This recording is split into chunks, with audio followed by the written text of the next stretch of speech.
And new UFC heavyweight champion of the world, natural Couture. We do know this now for a fact. Randy Couture has elected not to defend his heavyweight title. UFC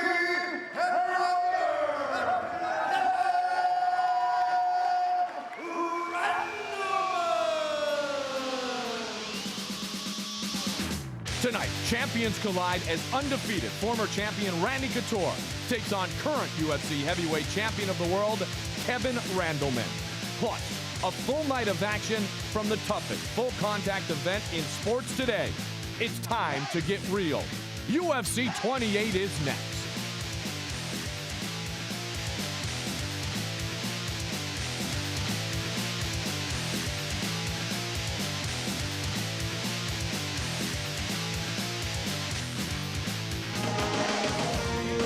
Many a road to arrive here in the beautiful Trump Taj Mahal, Atlantic City, New Jersey. America's playground is open for the ultimate in mixed martial arts competition as UFC 28 once again goes global to everyone watching around the world from here in the great fighting city of Atlantic City, New Jersey. Hi again, everybody. I'm Mike Goldberg, and welcome to what is truly a justifiably historic night for Ultimate Fighting. Mixed martial arts has one show and one show only. That is the UFC. That is the Super Bowl of mixed martial arts. It is fitting that they are here tonight to put this showcase event on, here where great heavyweights like Mike Tyson, George Holmes, and all have fought in years past. And tonight, you want to talk about great heavyweights? We will see two of the best fighters in the world, Kevin Randleman and Randy Couture. One of the great heavyweights is my partner, the Olympic gold medalist, Jeff Blatnick. We have been waiting for this moment to be in this venue for a long time. This matchup is marquee enough to justify its existence in this building. Oh, you betcha. Two champions. Couture, a former champion. Randleman, our current champion. Two great wrestlers. So this is really going to be, I think, an exciting matchup. When I take a look at Couture, I see a very cerebral athlete. His entire approach to competition is a thinking man's game. When we saw him defeat Vitor Belfort on an unbelievable tear in the UFC, Couture took it to him. Weathered that first 3 minutes when Belfort was dangerous, and then used a lot of locking up, a lot of tying up, clinching to set up his punches to ultimately win. And then, of course, Ultimate Japan. When you and me first That's met, right, Goldie, December 97, our first buddy. one together, Yeah. It was Couture who knocked off Maurice Smith to win the heavyweight championship. And then, of course, Randleman defeated Pete Williams. We saw Randleman defeat Maurice Smith rather easily. And so I really think this is going to be a great contest. The explosive power belongs to Randleman. I really think the technique may belong to Randy Couture. Well, it'll be interesting to see which reigns supreme here tonight. We know one thing, Randy Couture is soft-spoken outside the ring. He's extremely intense inside the ring. Kevin Randleman is an absolute animal, inside and outside the ring. He defends his belt tonight, right here in Atlantic City, against the natural, that man, Randy Couture. I don't care if I get knocked out because I will be back to fight. I just want to show everyone that I'm not a one-dimensional fighter. I want to show everyone that I love to bang with the best. And Randy Couture is and proved himself to be one of the best. I anticipate the fight will go the distance. I'm ready to go the distance. I'm also prepared to take in an opportunity if one presents itself to end the fight. And I don't know that that's going to happen. You train so that you can take advantage of those opportunities. 1988, it was Tyson Spinks. 1991, Holyfield Foreman. The casinos came to town in 78. The UFC comes to town tonight. A great heavyweight matchup is our marquee matchup on the card this evening. Talk about marquee. How about the third member of our broadcast team? He's backstage. Let's check in with James Wormy. Thank you very much, Goldie. I'll be getting reports from backstage all night long. Psyched to be here at the Taj. It's been a great week. It's going to be a great night of fights headlined by our heavyweight championship. Keep in mind, fans, a lot of rookies on the card tonight, eager to leave their mark in the octagon.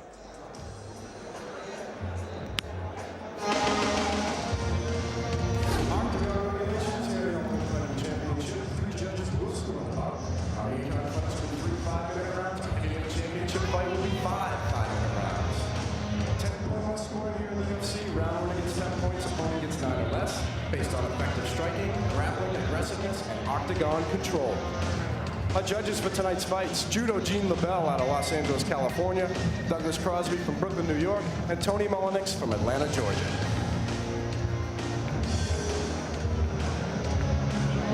A very exciting evening indeed here at the beautiful Trump Taj Mahal Casino and Resort.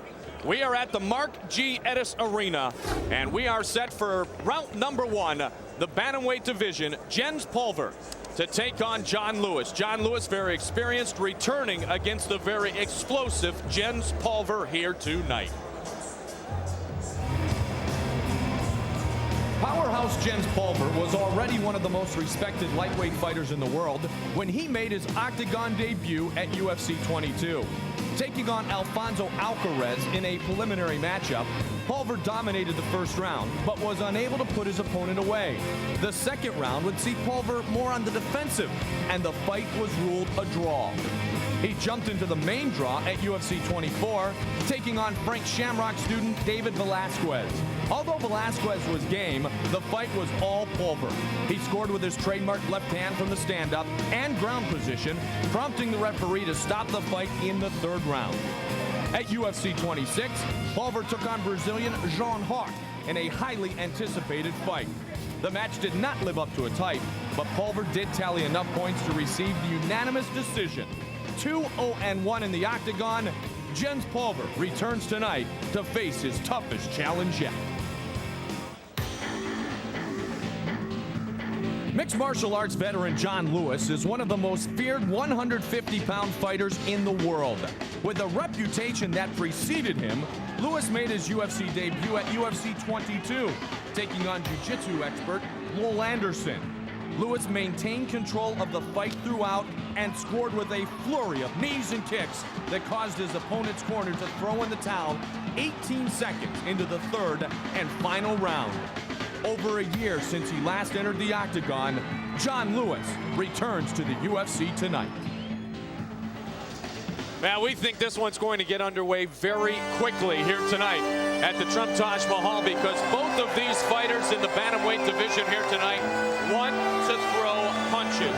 It starts with this man, John Lewis, 32 years old, born in Hawaii, fighting out of Las Vegas, Nevada. He is a black belt in Brazilian Jiu-Jitsu, and he is a man who is extremely versatile, extremely dangerous, and he is set to go here tonight. And the first time in a long time that he comes into the UFC. Strong background in jiu-jitsu, but he also likes to bang. He's not afraid at all to stand out there, use knees, much like Muay Thai. And, of course, his striking, punching power. But he's long. He's going to enjoy a reach over Pulver, and I think that's where he's got to take advantage of that opportunity. The jiu-jitsu skills are well known. He has the height and weight advantage. He definitely has a physique that is admirable to anyone who has done anything in physical fitness. Mixed martial arts record of 7-3-3. He's much taller than the very powerful Jens Pulver. Both of these fighters not only want to strike, Jeff, both of these fighters think they can win with strikes. Jens Pulver is interesting. He's been working out with bigger, taller competitors in the Miletich camp. He's in Davenport now. He's from Seattle, and it's a very smart technique coming in to face the very dangerous John Lewis. You said it, Mike. I mean, if you're going to prepare for an opponent, you make it as realistic as possible in the practice room so that the skills you need to train and the reactions you need to train are brought about and nurtured. And that's exactly what Pulver's done. Miletich again. You know, he's a smart guy. People think he might be the smartest corner man, one of the better trainers in MMA. So a UFC record of 2-0-1 for Jens Pulver, who fought back in June in Cedar Rapids. Pulver is 5'7", 155 pounds. Both of these bantamweights coming in at 155. That was the cutoff. He is 7 years younger than the jiu-jitsu expert John Lewis. A historical evening here tonight in Atlantic City, New Jersey, to officially get it underway, working his 20th UFC. Here's our veteran voice, Bruce Buffer. Ladies and gentlemen, we are live from the Mark Rosinger Edis Arena, located where the boardwalk meets the sea at beautiful Trump Taj Mahal Resort Hotel and Casino in Atlantic City, New Jersey. Tonight, SCG Sports presents UFC 28, the greatest mixed martial arts event of its kind in the world today, where only the greatest fighters fight in the world's ultimate proving ground, the Octagon. This event tonight is sanctioned by the New Jersey State Athletic Control Board with Mr. Larry Hazard, Commissioner, Mr. Gerald Gormley Jr., Board Chairman, Mr. Stephen Katz, Board Member, Mr. Francis Schiller, Board Member, and Mr. John Greco, Deputy Commissioner. And now, the judges are ready, the fighters are ready, the great UFC fans in attendance are ready, and the millions of UFC fans watching around the world are ready. Because now, it's time to begin the Ultimate Fighting Championship! Let's begin UFC 28. Our first fight begins with the fighter standing to my left. He is a Brazilian Jiu-Jitsu expert with a mixed martial arts record of 7-3-3 and a UFC record of 1-0. Standing 6 feet, weighing in at 155 pounds, fighting out of Las Vegas, Nevada. Please welcome bantamweight John Lewis. And his opponent, he is a Miletich Fighting Systems team member with a UFC record of 2-0-1. Standing 5 feet 7 inches tall, weighing in at 155 pounds, fighting out of Davenport, Iowa. Please welcome Jens Little Eva Pulver. And our referee for this event is Mr. Mario Yamasaki. Well, a regular Mario Yamasaki, native of Sao Paulo, Brazil, now has 4 Brazilian Jiu-Jitsu academies, including one right here in Atlantic City, New Jersey, set to get us underway in the bantamweight category.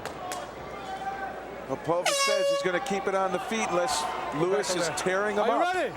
So I'm really excited. I think this is going to be a great fight. Bantamweight, 155 pounds. 2 guys who love to strike, 2 guys who would like to see this fight finish because of a big combination. Whoa, that's it. It did not take long at all. Left hook. Jens Pulver, the big left hand. He lands it into John Lewis. My goodness. My goodness. How about that? That didn't take long. A lazy jab. Pulver, left hook right through it. Nailed him solid. The Side of the head. eagle soars again. That was for you, Dusty. Hello, mother. I love you, Gina. Wow. They wanted a strike. They did.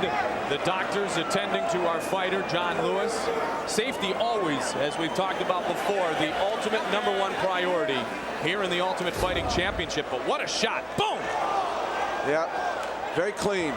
Knew what he wanted to do. Probably studied films of Lewis. That lazy jab there, bang. Right over the top. Well, he wanted to get inside. We knew that because of the reach. He was able to get inside, and man, I'll tell you, for a little guy, he pumps a big-time punch. Boom. First round knockout, Jens Pulver victorious.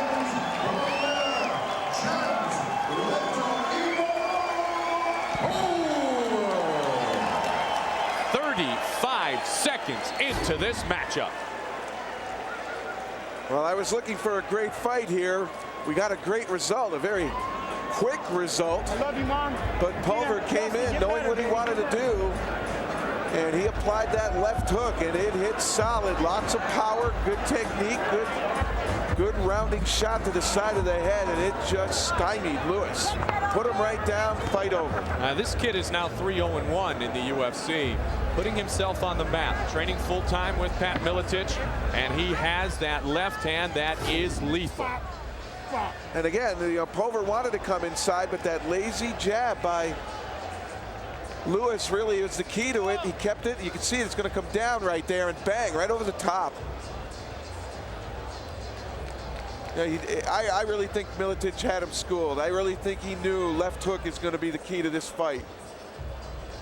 Man, absolutely great reaction on the face of that young man, Jens Pulver. Now, he didn't like the nickname the Pulverizer, but he was the Pulverizer right there. Whether he wants it or not, it's going to stick now after that fight. Little Eagle, if he keeps fighting like that, you will call him whatever he asks you to call him. Little Eagle is soaring high right now. What a super solid performance. Bantamweight, 155 pounds. I'll tell you what, people are going to be thinking twice about walking in against Pulver right now. Well, he just fought a couple of weeks ago and won in under a minute with a shin kick to the face, broke the guy's nose. So he is starting to get the reputation of someone who comes in, engages quickly, and ends the fight quickly. And what is also happening is he's building confidence, which is going to make him continually, one, improve, but more importantly, become much more dangerous. The Little Eagle has landed backstage with our James Wormy. James. Thank you very much, Goldie. Joined by Jens Pulver. Why don't you tell me a little bit about that left punch there, Jens? We've been working. Pat's been telling me, Jens, you hit hard, you hit hard, you hit hard, let it go. Finally, I let it go, and it felt good. Better believe it, you let it go. I mean, I can't believe what happened just there. Was that something you worked on? Did you know he was going to drop his front hands? We knew he was going to drop his hands. I was waiting for him to jab. The second he did, it was inside, hook, right hand, hook again. Tell you what, you're going to enjoy taking a good look at this thing. Take me through it a little bit. Well, right here, I knew. I stepped inside, and I threw that punch, and I said, okay, he's going to do it again. So I came right back at him, threw the hook, and I felt it connect, and the blood come out of his mouth, and I knew it was over right there. I'm looking for an explanation of Little Evil. Miletich can explain that one. He is evil, but that's all there is to it. Jens Pulver moves his record to 3-0-1 in the octagon. Hold on. I'd also like to thank Joe Gold at Full Contact Fighter and Mr. John Peretti for giving me this opportunity. I hope I live up to his expectations. And to my mother, don't worry, Mom, I'm okay. As solid as it gets in the octagon, Jens Pulver right here. Goldie, back to you. Thank you very much, Worm. Little Evil, Little Eagle. He's soaring high. He was absolutely outstanding. Pulverizing was Jens Pulver here. Don't forget, tonight's feature matchup is in the heavyweight division. Another great heavyweight fight right here, taking place at the Trump Taj Mahal. That man, Randy Couture, the natural, back in the UFC. He is set for the title tonight. Time for a UFC flashback. The date, October 17th, 1997, UFC 15, Casino Magic, Bay St. Louis, Mississippi. Randy Couture versus Vitor Belfort. Two undefeated heavyweights fighting to decide who was the #1 contender and who would get a shot at Maurice Smith's UFC heavyweight title. And he's landing often with that uppercut. Here's a combination, and then that loading up on the left hand, doubling up. And Belfort looks a little bit staggered. And Belfort looks tired here. Couture has landed a bunch of punches to the face of Vitor. Oh, look at this. Uppercut after uppercut, a plethora of punches. Oh, and Belfort does look a little dazed. He's going down. He wants the guard now. He wants the guard and leads to the head. Not much defense now by Vitor. That's it. It's over. Randy Couture has taken out Vitor Belfort. A stunning upset. Partner, you were there that night. That was unbelievable. Absolutely. I mean, no one really thought, because of the tear that Belfort was on, that Couture would be able to sit out there and trade shots. And what Randy did was change everything by tying up, clinching, and then taking advantage off the clinch of striking. And he wore Belfort out, took away that early 3 minutes when Belfort was most dangerous, and then started playing with his head, wouldn't let him feel comfortable. That was October 97. We are now in the year 2000, and Randy Couture is backstage with James Wormy. Thank you very much, Goldie. Joined by former UFC heavyweight champion of the world, Randy Couture. Randy, first of all, welcome back to UFC. It's good to see you back. What have you been up to since December of 97? Doing a lot of wrestling, mostly, yeah. Randy made a bid at the Olympic team most recently. Why don't you tell us how that went?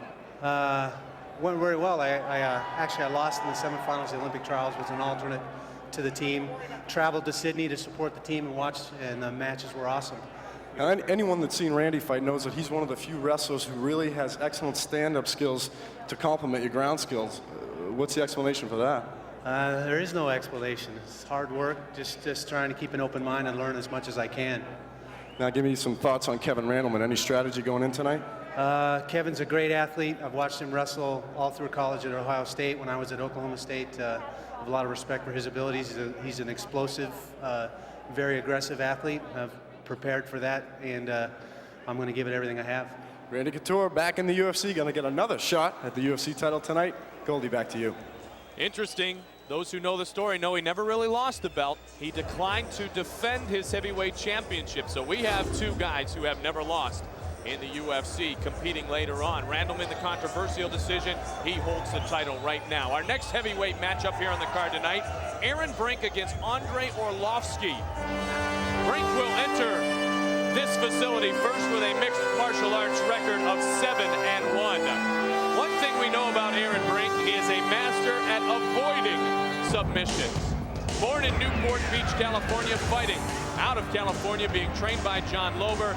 Here's a man at 240 pounds who runs a 7-minute mile. That's not bad at all. That's hauling. And with that kind of size, I mean, that's going to show you what kind of a sprint this man is capable of doing if he wants to put it into high gear. But he's somebody that we haven't seen in the octagon before, so both these athletes are. So you never know what that first time hearing that door slam behind you is going to do to you. Well, he has the wrestling background, as you mentioned, likes the ground and pound tactics, and has trained specifically to avoid submissions. So this young submission fighter, he is set to make his UFC debut against the Russian from Belarus, Andre Orlovsky. He's a youngster, just 21 years old, speaks no English, but brings a big-time bit of ability into the Ultimate Fighting champion. Sambo champion who was a soccer goaltender until the age of 14, gave it up due to his desire to concentrate on personal fitness. He's got a ton of fitness coming into tonight's matchup. Well, Sambo is geese. You have to wear a gi, but it's mainly submission, a lot of leg locks. They tend not to do a lot of arm locks, but I'll guarantee you he's very, very knowledgeable in those as well. He has a 4-1 record. His only loss came via punch. He was struck, lost the fight that way, and that's exactly what Brink wants to do. He says he trained to avoid submissions to allow himself to strike. So Orlovsky, after that fight, said he really trained hard, learned striking, improved his striking, and really I think that was almost why the opposite of what Brink did. Brink learned submission to avoid him. I think Orlovsky learned striking to keep out from being hit. All right, our tail of the tape for this first heavyweight matchup of this evening in Atlantic City. Orlovsky to take on Brink. 5 years different in age. Brink is the elder statesman. Everything else is pretty much a wash. 6'3", 231 and 6'3", 239. One of a couple heavyweight fights, culminating in the big one between Randleman and Couture on the card tonight. For the official introductions, here's our veteran voice once again, Bruce Buffer. Ladies and gentlemen, our next bout is a heavyweight bout consisting of 3 5-minute rounds, beginning with the fighter standing to my left. He is a submission fighter with a mixed martial arts record of 7-1. Standing 6 feet, 3 inches tall, weighing in at 231 pounds. Fighting out of Temecula, California, please welcome Aaron Brink. And his opponent, standing to my right, he is a Sambo and kickboxing expert, making his UFC debut. Standing 6 feet, 3 inches tall, weighing in at 239 pounds. He comes to us all the way from Minsk, Belarus. Please welcome Andre Orlovsky. And our referee for the rest of the evening is none other than Big John McCarthy. Big John McCarthy, 31st UFC, a constant since UFC 2. Are you ready? Are you ready? Let's get it on! I love Come when on. he does that. First one of the night. I think everybody loves to see that. We are going to get it on here tonight. Orlovsky and Brink. Orlovsky out of Belarus, Minsk, as a matter of fact. A lot of great wrestlers coming out of that territory as well. Russians love their combat sports. You've seen a lot of them. You've rolled with a lot of them. Well, yeah, and Orlovsky did a nice job there. It looked as though Brink was going to have a running double leg, and Orlovsky Nice job of countering, going right for a guillotine, and then following it up with a nice cross. Didn't connect, but seems like he has been practicing his striking abilities. Well, that is the one thing these fighters realize when they get to this big stage, the Super Bowl of mixed martial arts. You better be able to do just about everything fairly well, because you may not be able to put the tactic that you want in place right at the beginning of the night. And now that tactic is starting to be put in place by Orlovsky. Brink very active, though. Ooh, nearly had an arm. Still might have that opportunity. There it is. There's the tap. Oh, how quick was that? It's over. The Russian, the Sambo master, is able to submit his opponent. That was unbelievable. 55 seconds into round number 1. It is over. He got what we call in wrestling high on his opponent, way out over the top. And when he did so, he baited Brink into reaching over to grab his waist and try to reverse him. And the instant he did it, that arm was vulnerable. That was a real interesting transition by Orlovsky. Come to the center. Now he showed his I talents think he there. stunned the crowd here. It ended so quickly. But boy, he had that arm locked out. Now he definitely had that arm locked out. We have the respect and regard of a tap out here, a submission win. Orlovsky showing respect to his opponent, Aaron Brink. Orlovsky successful in his UFC debut.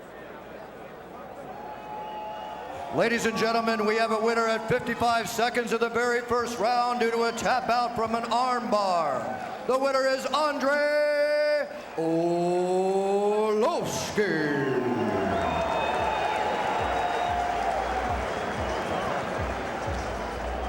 And the big punch from Pulver in match number 1, partner. And now submission used to its fullest by our man Andre Orlovsky. Well, it can end any time with submissions as long as you know what you're doing. And let's take a whole look at this fight again. It didn't last that long.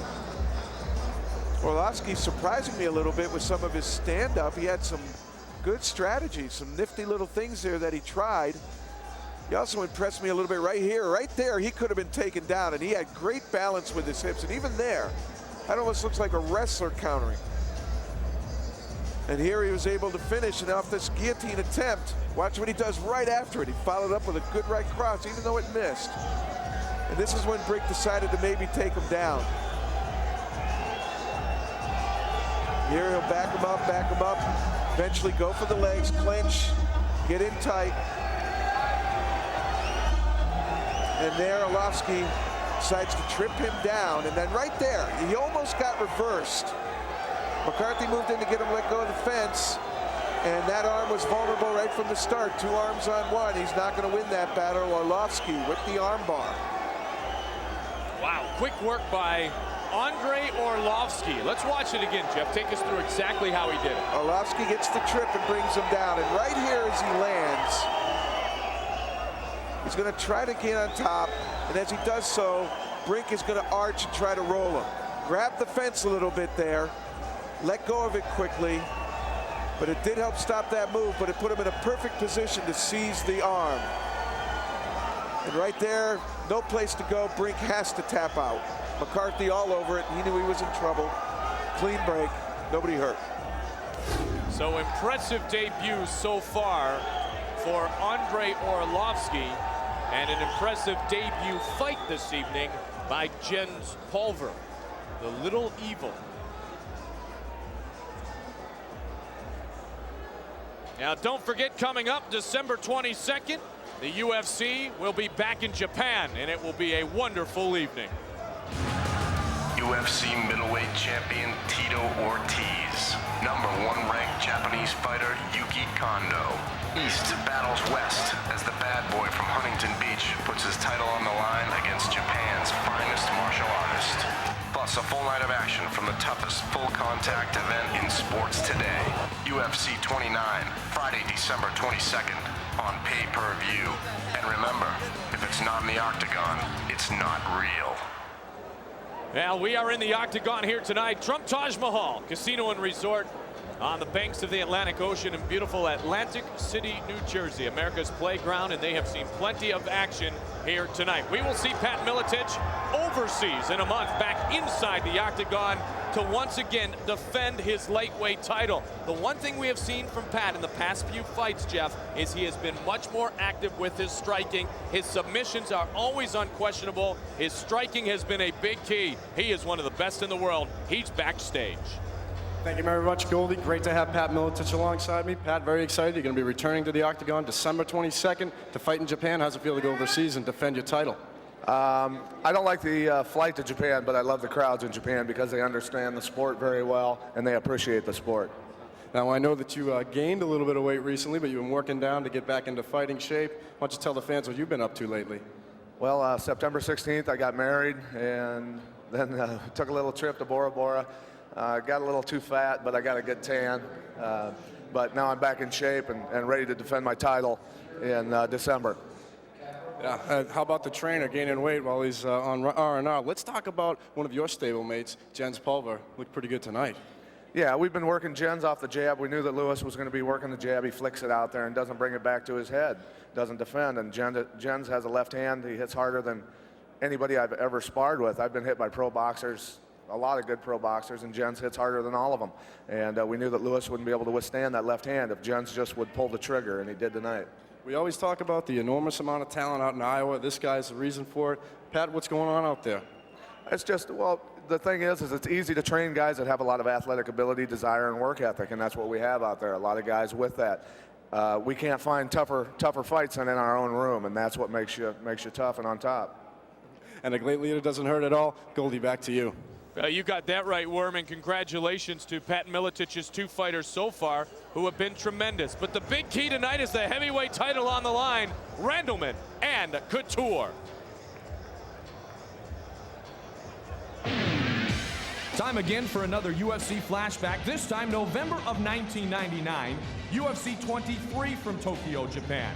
Kevin Randleman and Pete Williams set to do battle for the vacant UFC Heavyweight Championship of the world.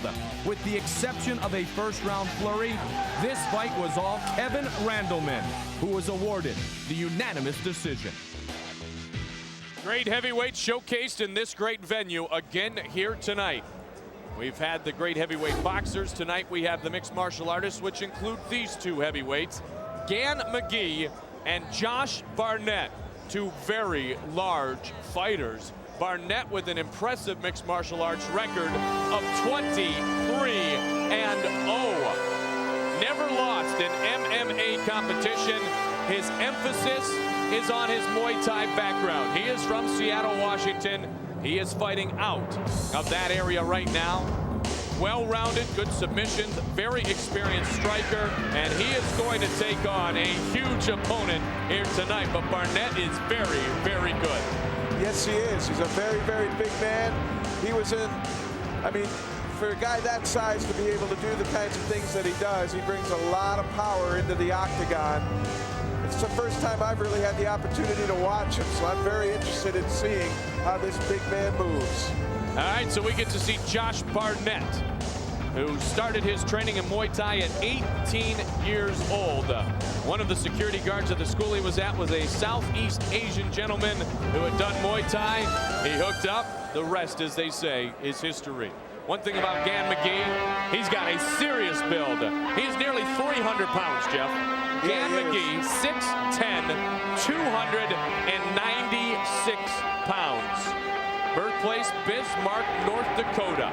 Fighting here tonight in Atlantic City. He is presently the IFC Super Heavyweight World Champion, undefeated in mixed martial arts competition at 7-0. He has worked out more than once with our middleweight champion, Tito Ortiz, the young fighters at the Slow Kickboxing Academy, Chuck Liddell, Scott Adams, and John Ackelman. He is a good wrestler. He's trained a lot in striking and submissions, and with that background in wrestling and that size advantage, I look for him to try to control the action and try to get it inside, where I look for Mr. Barnett to keep it outside for leg kicks and perhaps striking ability. All right, tail of the tape on Josh Barnett against Gan McGee. Pancration against the wrestler, both 23 years old. Look at the difference, 7 inches and nearly 40 pounds between McGee and Josh Barnett. Will it make a difference though, Jeff? Only time will tell. Official introductions forthcoming. Here's Bruce Buffer. Ladies and gentlemen, our next bout is a super heavyweight bout consisting of 3 5-minute rounds, beginning with the fighter standing to my left. He is a pancration fighter with a mixed martial arts record of 23-0. Standing 6 feet 3 inches tall, weighing in at 257 pounds. Fighting out of Seattle, Washington. Please welcome, in his octagon debut, Josh Barnett. And his opponent, standing to my right, he is a wrestler with a mixed martial arts record of 7-0. Standing 6 feet 10 inches tall, weighing in at 296 pounds. Fighting out of San Luis Obispo, California. Please welcome Gan McGee. Now Gan McGee, a big man, 6'10", nearly 300 pounds. Are you ready? Are you ready? Let's get it on. Mike, Come you know, on. we've seen bigger. Yarborough came in here 600 pounds and took on 220-pounder Keith Hackney, and Hackney beat him. However, it seems to me that Barnett, a little more mobile, a little more athletic than Yarborough. 616 pounds, Emmanuel Yarborough, the largest competitor ever to fight in the UFC. That was back at UFC 3, the American Dream, 9/9/94 in Charlotte, North Carolina. Long time ago, partner. You betcha. And how do you beat a striker? You smother him. You drive him up against the fence, you get inside where he can't hit you, and then you work to get your takedown. And that is exactly what Mr. Gan McGee is doing to Mr. Josh Barnett at the moment. There's the knee. I was wondering when the knees would start coming up from McGee. Background in kickboxing, Muay Thai. Now Barnett said his size is unusual. Speaking of his opponent, he's exactly right. He said you don't come across guys who are 6'10", 300 pounds very often. So that's going to be the biggest thing he's going to try to overcome here tonight. He's fought some big and thick dudes, but never anybody this tall. Body lock to a trip. Takes McGee down. And now Barnett, let's see what he can do. He already ate an elbow from McGee there while in the top position. Now McGee's a wrestler at heart, always has been, always will be. He's gotten a little bit better every time he goes to the gym. Hands have gotten better. He's somewhat a work in progress when you do the scouting report on Gan McGee. He's only 23 years old. Got to work through it. Come on. Both these guys young. Both 23 years old. Gan McGee and Josh Barnett. Almost looks as though he's going for an arm. And there he's bringing the legs way up high. Trying to keep that big man off him. 3 5-minute rounds in every matchup here tonight, other than a preliminary matchup, which would be 2 5-minute rounds, and our championship fight, which is 5 5-minute rounds.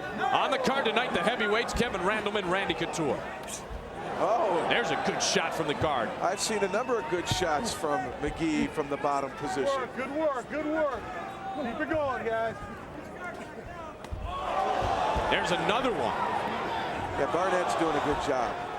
Now McGee's trying to gain some more control. He's got the full mount. Yes, he does, and he's going to be able to use that. Watch the back of the head. Knows he can't elbow to the head. John McCarthy is right there.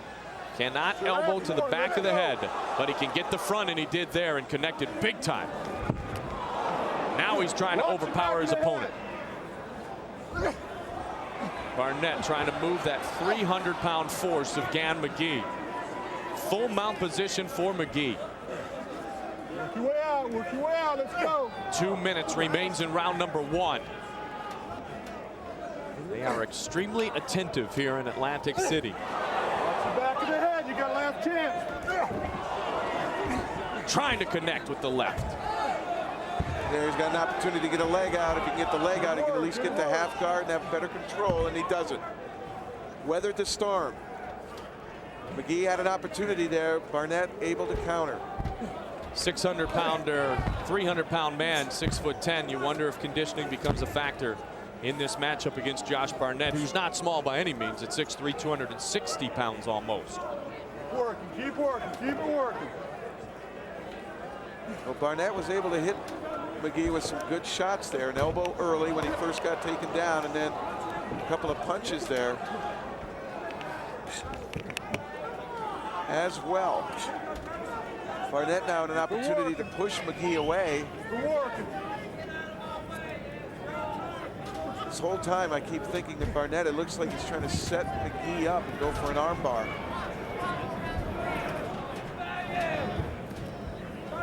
Now Barnett has the background to be able to use the submissions. McGee is pounding away here, almost a ground and pound technique. Now those punches are more like just blows coming down with the heel of his hand as opposed to the punching surface. They're not thrown straight. This is a raw talent right here, Gan McGee. Now, one of the fighters he defeated, raw talent. You got that right, to win his IFC title, Jeff, was UFC veteran Tim Miletich, and McGee was extremely dominant in that matchup, doing much of the things that he is doing here in round number 1 tonight. Now, Miletich is even smaller than Barnett. Perhaps that size just too overwhelming for Miletich. Right there. Let's get it up. Got him back in the guard just momentarily, but Gan McGee had the full mount almost the entire first round. And he nearly had it there at the end. I'm impressed by McGee's ability to pass the guard. Okay, listen. That's going to help him. Relax and breathe. Yeah, okay. You want some water? Chuck Liddell helping McGee in the corner. Here's the takedown, a body lock. Uses his right leg to trip out Barnett, put him down on the ground. And there you see Barnett going ahead and throwing punches while on the ground. There's that nice elbow. Trying to keep McGee off of him. And there, those chopping punches, they're not thrown with a lot of style, but the impact of 300 pounds throwing a punch is going to wear you down. There's no doubt about that. Okay? No problem. You beat him. You want to win? You want to come back here? Damn right. Then kick his butt this round. You understand? Yes. Matt Hughes, Josh Barnett. Let's see what he does here to start the second. Let's go. You want to come back here, you need to have a victory, and they're going to try to do their best. Both of these fighters trying to establish themselves in this heavyweight division. I wondered if Barnett would throw some leg kicks. I thought we might see him try to chop big old McGee down with those leg kicks. Now that's the way to bring him down. We have seen that happen in some of the great fighters in the history of the UFC. Big men chopped down, literally.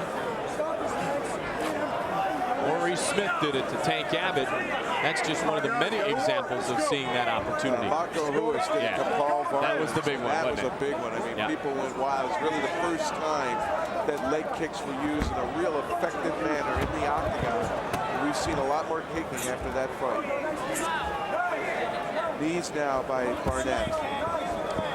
Stop on the foot, and that'll work.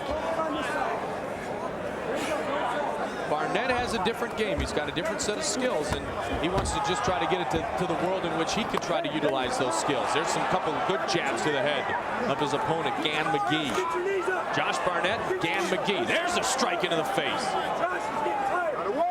They're talking about his opponent, McGee, getting tired, and Barnett's trying to take advantage of that fatigue here in the second round. Barnett's being very clever here, showing a lot of versatility working from his backside.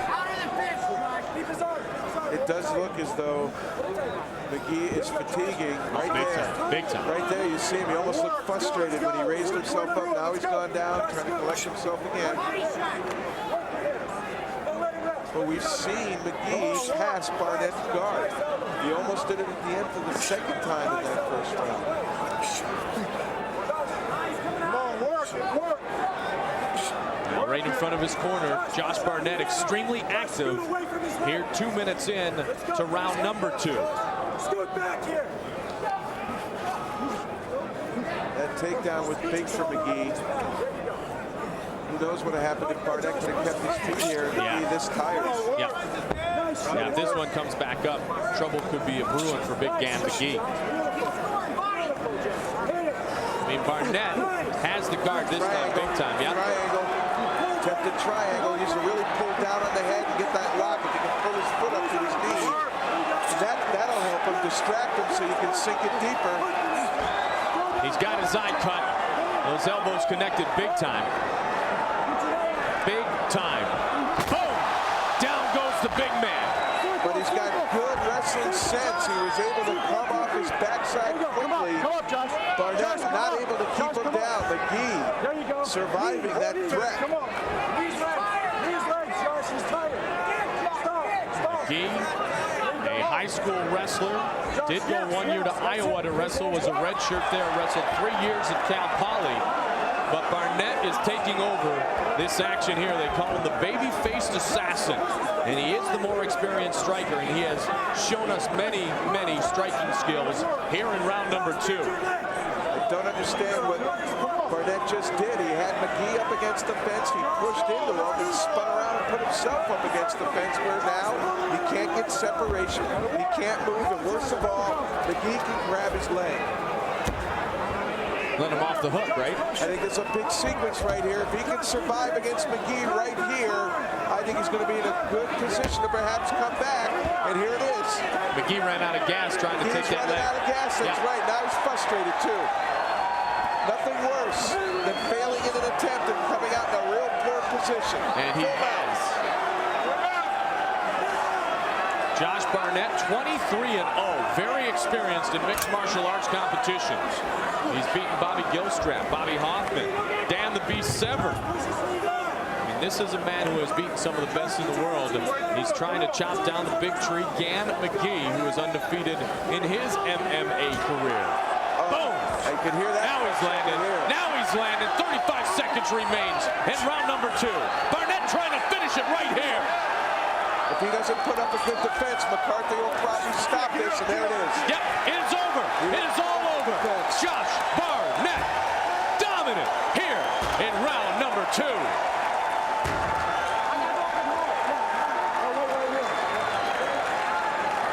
It was McGee in the first 5 minutes, and conditioning became a major factor in the second 5-minute period.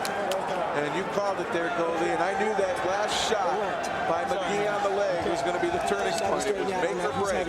He didn't get it. He was going to really collapse all at once. McGee sensed the same thing. And once he got it down, got full mount, there was nothing McGee could do. His tank was on empty. He had nothing to offer in defense except covering up. And we know that is not style. That is desperation. And Big John McCarthy came right in and stopped the fight. When the tank is empty, the tank is empty. And it was empty for that man, Gan McGee, up on his feet. A great show of class and sportsmanship, as always, here between our competitors in the Ultimate Fighting Championship. 23-year-old Josh Barnett successful in his debut. And here, looking at the closing moments in full mount, Barnett now, straight punches, a little bit rounded there to clear the arms, but pretty good style there with those punches, efficient punches. And then now, once he turns his head to the side and exposes the side of his head, he starts bringing forearms and elbows. All McGee did was cover up. McCarthy stopped the fight. I mean, this is a man who was very serious about tonight's competition. Congratulations to Josh Barnett, who closes out the big man in round 2. Here's Bruce Buffer. Ladies and gentlemen, we have the referee stoppage at 4 minutes, 34 seconds of the second round for the winner, the baby-faced assassin, Josh Barnett.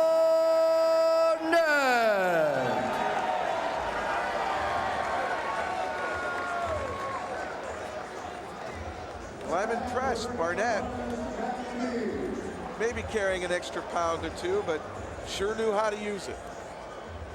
Did a great job in terms of analyzing what McGee was doing to him and finding a way out. He was in trouble in the first period. It seemed as though McGee had him, but he turned the tables late in the second, was able to get McGee down, got to full mount, and then good efficient punches straight down, coupled with a couple of nasty elbows near the end.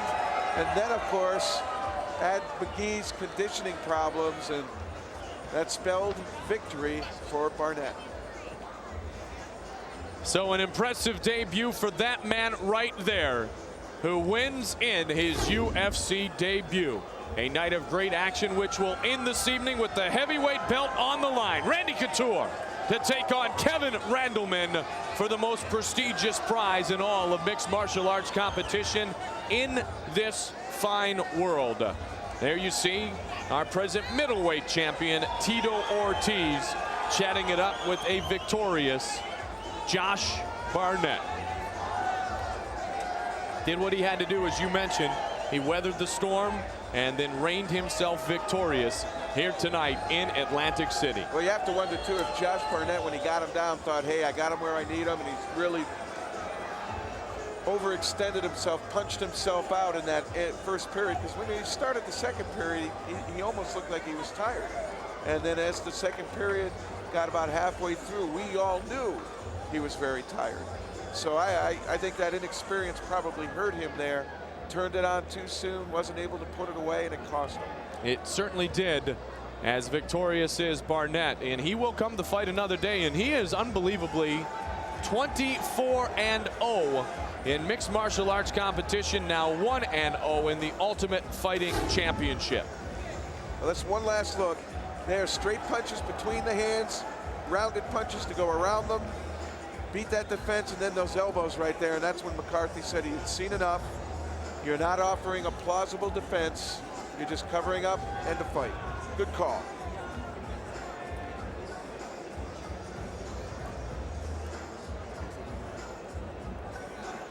And so the victory goes the way of Josh Barnett.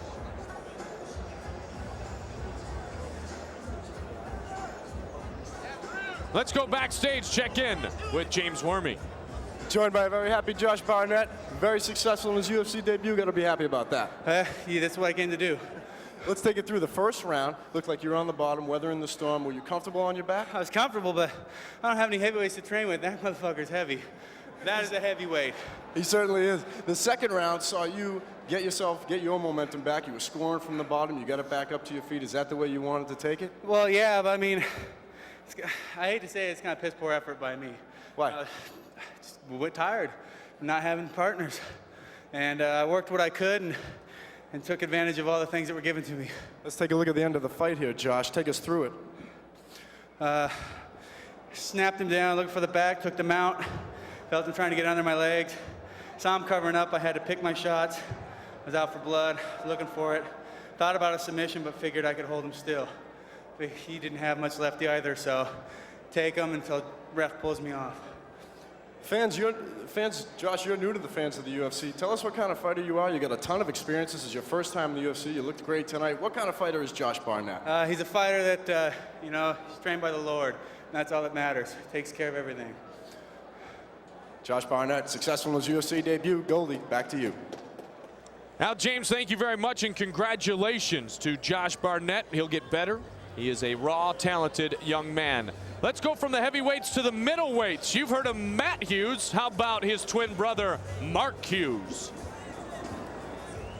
Really a special evening here tonight inside the Trump Taj Mahal in Atlantic City, as the big stage gets to host the biggest of mixed martial arts competition, the Ultimate Fighting Championship, and it is a debut for Mark Hughes, twin brother of the popular Matt Hughes out of the Miletich camp. He is set to take on undefeated Alex Stiebling, undefeated in mixed martial arts competition, making his UFC debut here tonight.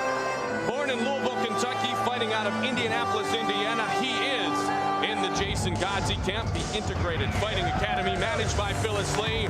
23-year-old Alex Stiebling set to walk inside the world-famous octagon.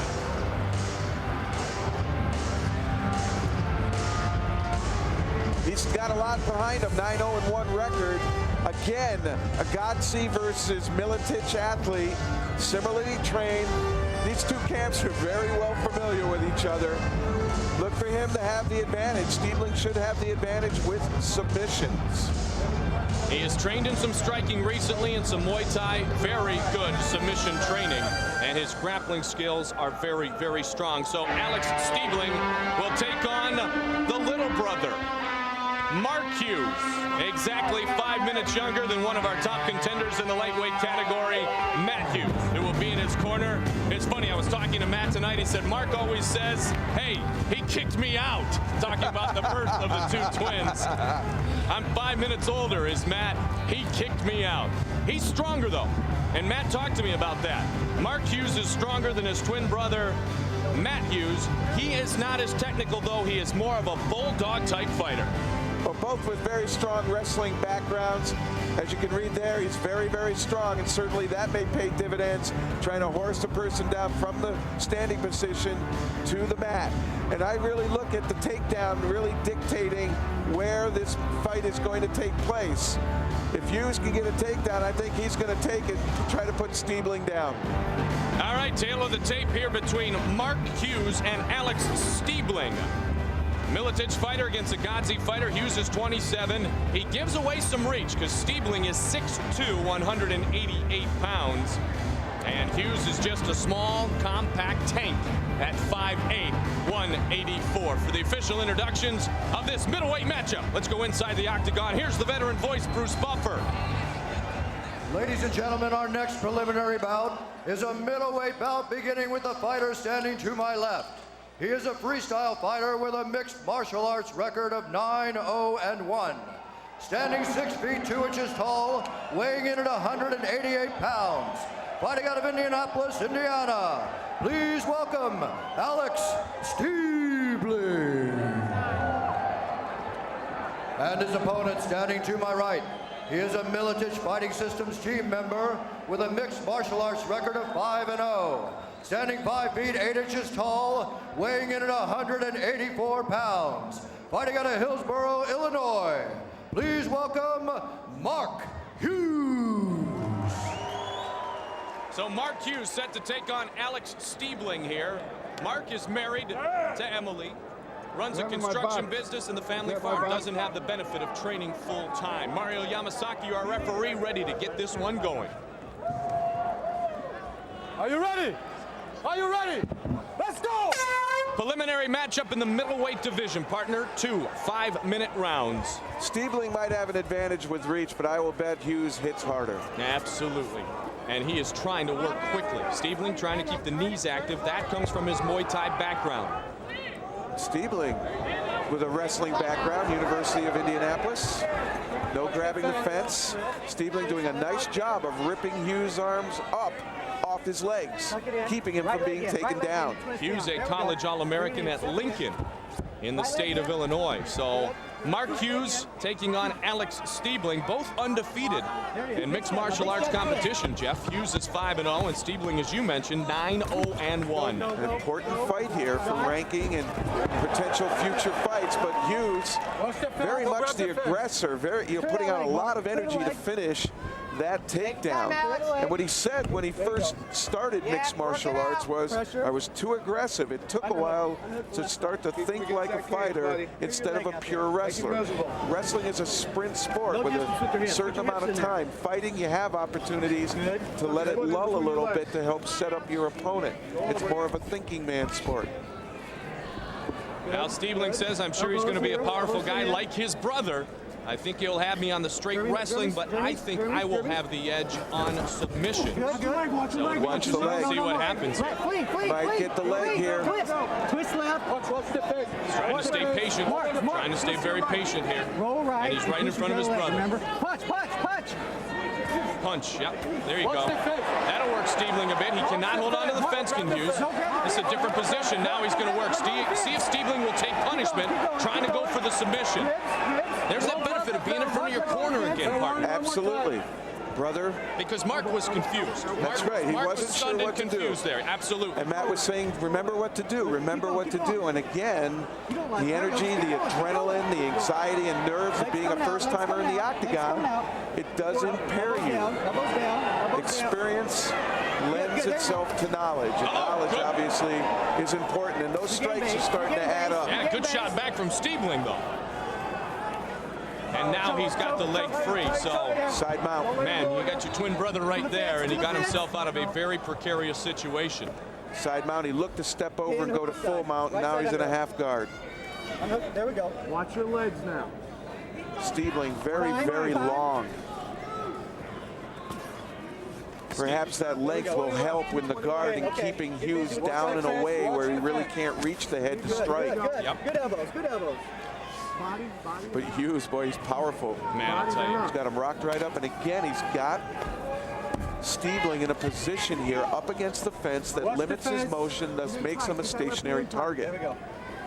Now, Matt Hughes is a technical fighter, and his brother, he described to me more of a bull-type fighter. I mean, he'll bull right through, and Matt Hughes is the strongest man who works out day in and day out at the Miletich camp. He says then he goes home to the farm in Hillsborough, and his brother just throws him all over the place. There you go, there you go. Then Pressure mark with Well, he his left seems hand. now to be Pressure him down. a little more Pressure him and composed, snap has settled it. into a Pressure him rhythm. and snap it. Really has settled into a Pat Miletich style here. Take advantage of being on top. Strike effectively once you're there. There was a misconception, Jeff, that maybe Mark was pushed into being into this fight game by his brother Matt, but Mark wants to do it. Mark just doesn't benefit from being able to train full time. He's got a wife, he's got a construction company back home, runs the family farm, so it makes it a different level of determination and a different level of commitment that you can put into training day in and day out. Now, certainly he's getting his feet wet now, first time in the octagon. Perhaps if he tastes a little bit of success, that environment that he currently has as a routine may change. Well, it'll be interesting to see if that happens, and if that's okay with his wife of a year plus, Emily, if she says, okay, we can do that. We can go to Bettendorf and do what you want to try to do and try to have some of your dreams come true. But he's in control here in round number 1, now that he has the leg free. Those are critical times in matches. Opportunities come and go, and you've got to capitalize on opportunities. And perhaps Stiebling let one get away when he had Hughes' ankle there in front of him. And unfortunately, it happened right in front of Matt Hughes, Mark's brother. And Matt coached Mark on how to get out of it. And he did so very effectively. Here is Mark trying to overpower Alex Stiebling. 10 seconds. Middleweights under 200 pounds here. Final 7 seconds of round number 1. 5 seconds, 5 seconds, 5 seconds.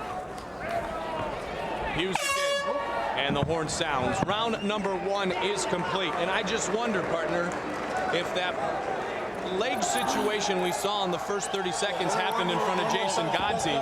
Might this match be over right now? Well, I'll tell you what, that's a very, very solid point, because if it did happen in front of Godsey, it would have been Stiebling getting what to do and how to do it, as opposed to Mark Hughes benefiting getting out of it. And so when you're working the you're body, right. I think it could have ended up very, very differently there. Then you got to go to his head, okay? Let's look at that takedown. Hughes was in on his legs, but just couldn't finish up against the fence, but was finally managed to rip the legs out, get him down, and then start striking from there. But there was a very tricky position once they did land. You could see Stiebling on Hughes' ankle there, trying to submit him, but it was Hughes, being coached by his brother Matt outside the octagon, that resorted to this tactic, turning in and throwing strikes, forcing Stiebling to break the lock on the submission hold. Thus, Hughes was able to get out. Are you ready? All right, here we go. Second round. Let's go. Ready to get underway. Hughes and Stiebling. Stiebling takes the center of the ring very quickly. Shoots again. Stiebling's ready. That's a good counter position right there. Now it's clear what Hughes wants to do and where he wants this fight to take place. And Stiebling backed into the fence, which I would not have done, because that allows Hughes to drive in and do that. Pull the legs. He can be totally off balance going forward, but the fence keeps them both up. And Hughes just redirects it, knocks him down. Same position now, just a continuation of the first period. Now, interestingly enough, growing up, Mark and Matt did not get along at all. In high school, they rarely talked. They couldn't wrestle each other because when they did, they'd get into full-out brawls in the family household. But since they went off to college and life has changed for both of them, they have become best friends. And it's funny, Matt was telling me before the fight, Jeff, he says his father used to tell him all the time, that's your best friend you're fighting with. That's your best friend you're fighting with. He was right. Stiebling able to connect with a couple of elbows to Hughes' crown of his head. Effective use of strikes while in the bottom position. But again, he's up against the fence. Perhaps a better tactic would have been to elbow him and immediately try to spin to get your head pointed towards the center of the octagon. Thus you get the mobility to start to move around a little bit. Now, Stiebling used to be a very aggressive wrestler. Can opener. Yeah, and when he tried to come into the fight game, he really had to work diligently at relaxing. He's been relaxed in the guard here. Utilizing the guard on Mark Hughes, who has had the top position. Another Miletich-Godsey matchup.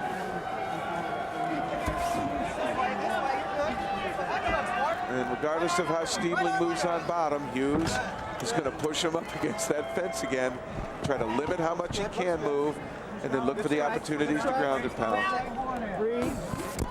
This may not be the most flashy fight, but it's very effective, and it demonstrates really two things. Stiebling does have good guard in that he's not being overwhelmed by strikes. Can't, you know, Hughes is caught in there. He can't pass it. And at the same time, it shows Hughes has good top control. Doesn't make the big mistake giving up the submission. Maintains top position, thus giving him the opportunity to strike effectively down. Stiebling was really excited about tonight's opportunity. Said he knew when he started in this fight game someday he would have a chance to play in the Super Bowl. And he does it against that man's twin brother. There is Matt Hughes, one of the top contenders in the lightweight division right now in the Ultimate Fighting Championship, watching his brother fight here tonight. Matt, 5 minutes older than Mark. Looked like Stiebling was looking to turn the corner and perhaps go after the leg again, but changed his mind. Less than 2 minutes. Keep going. He's going to have to start thinking of something more in desperation to create something, and that's not a bad idea. Play on the hips and push him away. And he can be kicked there. Hughes came down, but from his back, Stiebling is allowed to kick. Keep low, keep low. You're fine, you're fine. Yep, lock it up, pressure down, pressure down. Lock your arms down. Matt was more nervous tonight than Mark, he said, because you don't have any control when you're sitting outside the fence. They always say it's harder for the athlete turned coach because he wants so badly to go ahead and help the athlete. I know many coaches who would do more for another individual than they would themselves. This is just a tight headlock here, but it could turn into a choke. 1 minute left. But I'm sure Stiebling in Godsey's camps has faced all kinds of chokes and is very relaxed in that position. I think what he's trying to do is look for that knee. If Hughes picks his head up, watch one of those knees come down and try to strike the crown of the head. No, don't go back to guard. No guard. Don't go back to guard. Now his arm's in the middle there with that leg up that high. That could be dangerous. He was able to get himself back in there, though. 30 seconds remains here in round number 2. Second and final of our 2 5-minute rounds. Preliminary matchup on the card tonight of 2 young middleweights, Alex Stiebling and Mark Hughes, here from Atlantic City, New Jersey. 15 seconds remains. 10 seconds. Come on. And once again, a very competitive fight like the first one. These two, a little bit of difference is making all the difference, and that is the ability of Hughes to take his opponent down and maintain top position. And I think we're going to see a decision in favor of Hughes. So not a ton of pound, but lots of ground. And it goes the way of Mark Hughes in his UFC debut. You did more damage than he did. It's just relieved in Hughes's corner, I would think. Stand up, be proud, okay? Stand up and walk around proud. Drink some water, walk proud. Nice to hear Jason Godsey's corner talking about Alex being proud and feeling good about his performance inside the octagon. You see Hughes there trying to throw a punch, but Stiebling able to extend him, get him way off his body, and then he dives back in here close to the head to maintain position. But this is really the key to the whole fight, was Hughes's ability to take Stiebling down. And Stiebling had the opportunity to counter him there, but he just got pushed up into the fence. Perhaps he needs a little more awareness of where he is in the octagon so he doesn't back into that, and then he wouldn't have had that problem. But Hughes very powerful, able to push Stiebling in there and take advantage of it. So our judges, Tony Mullinax, Douglas Crosby, and Judo Gene LaBelle. I should have done more. A hero in his own right in this sport of mixed martial arts, especially in judo, will render a decision on this middleweight fight.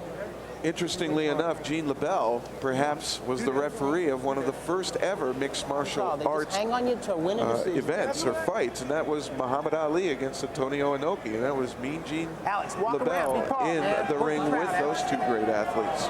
Now this is the 33rd live event in the Ultimate Fighting Championships. Great history.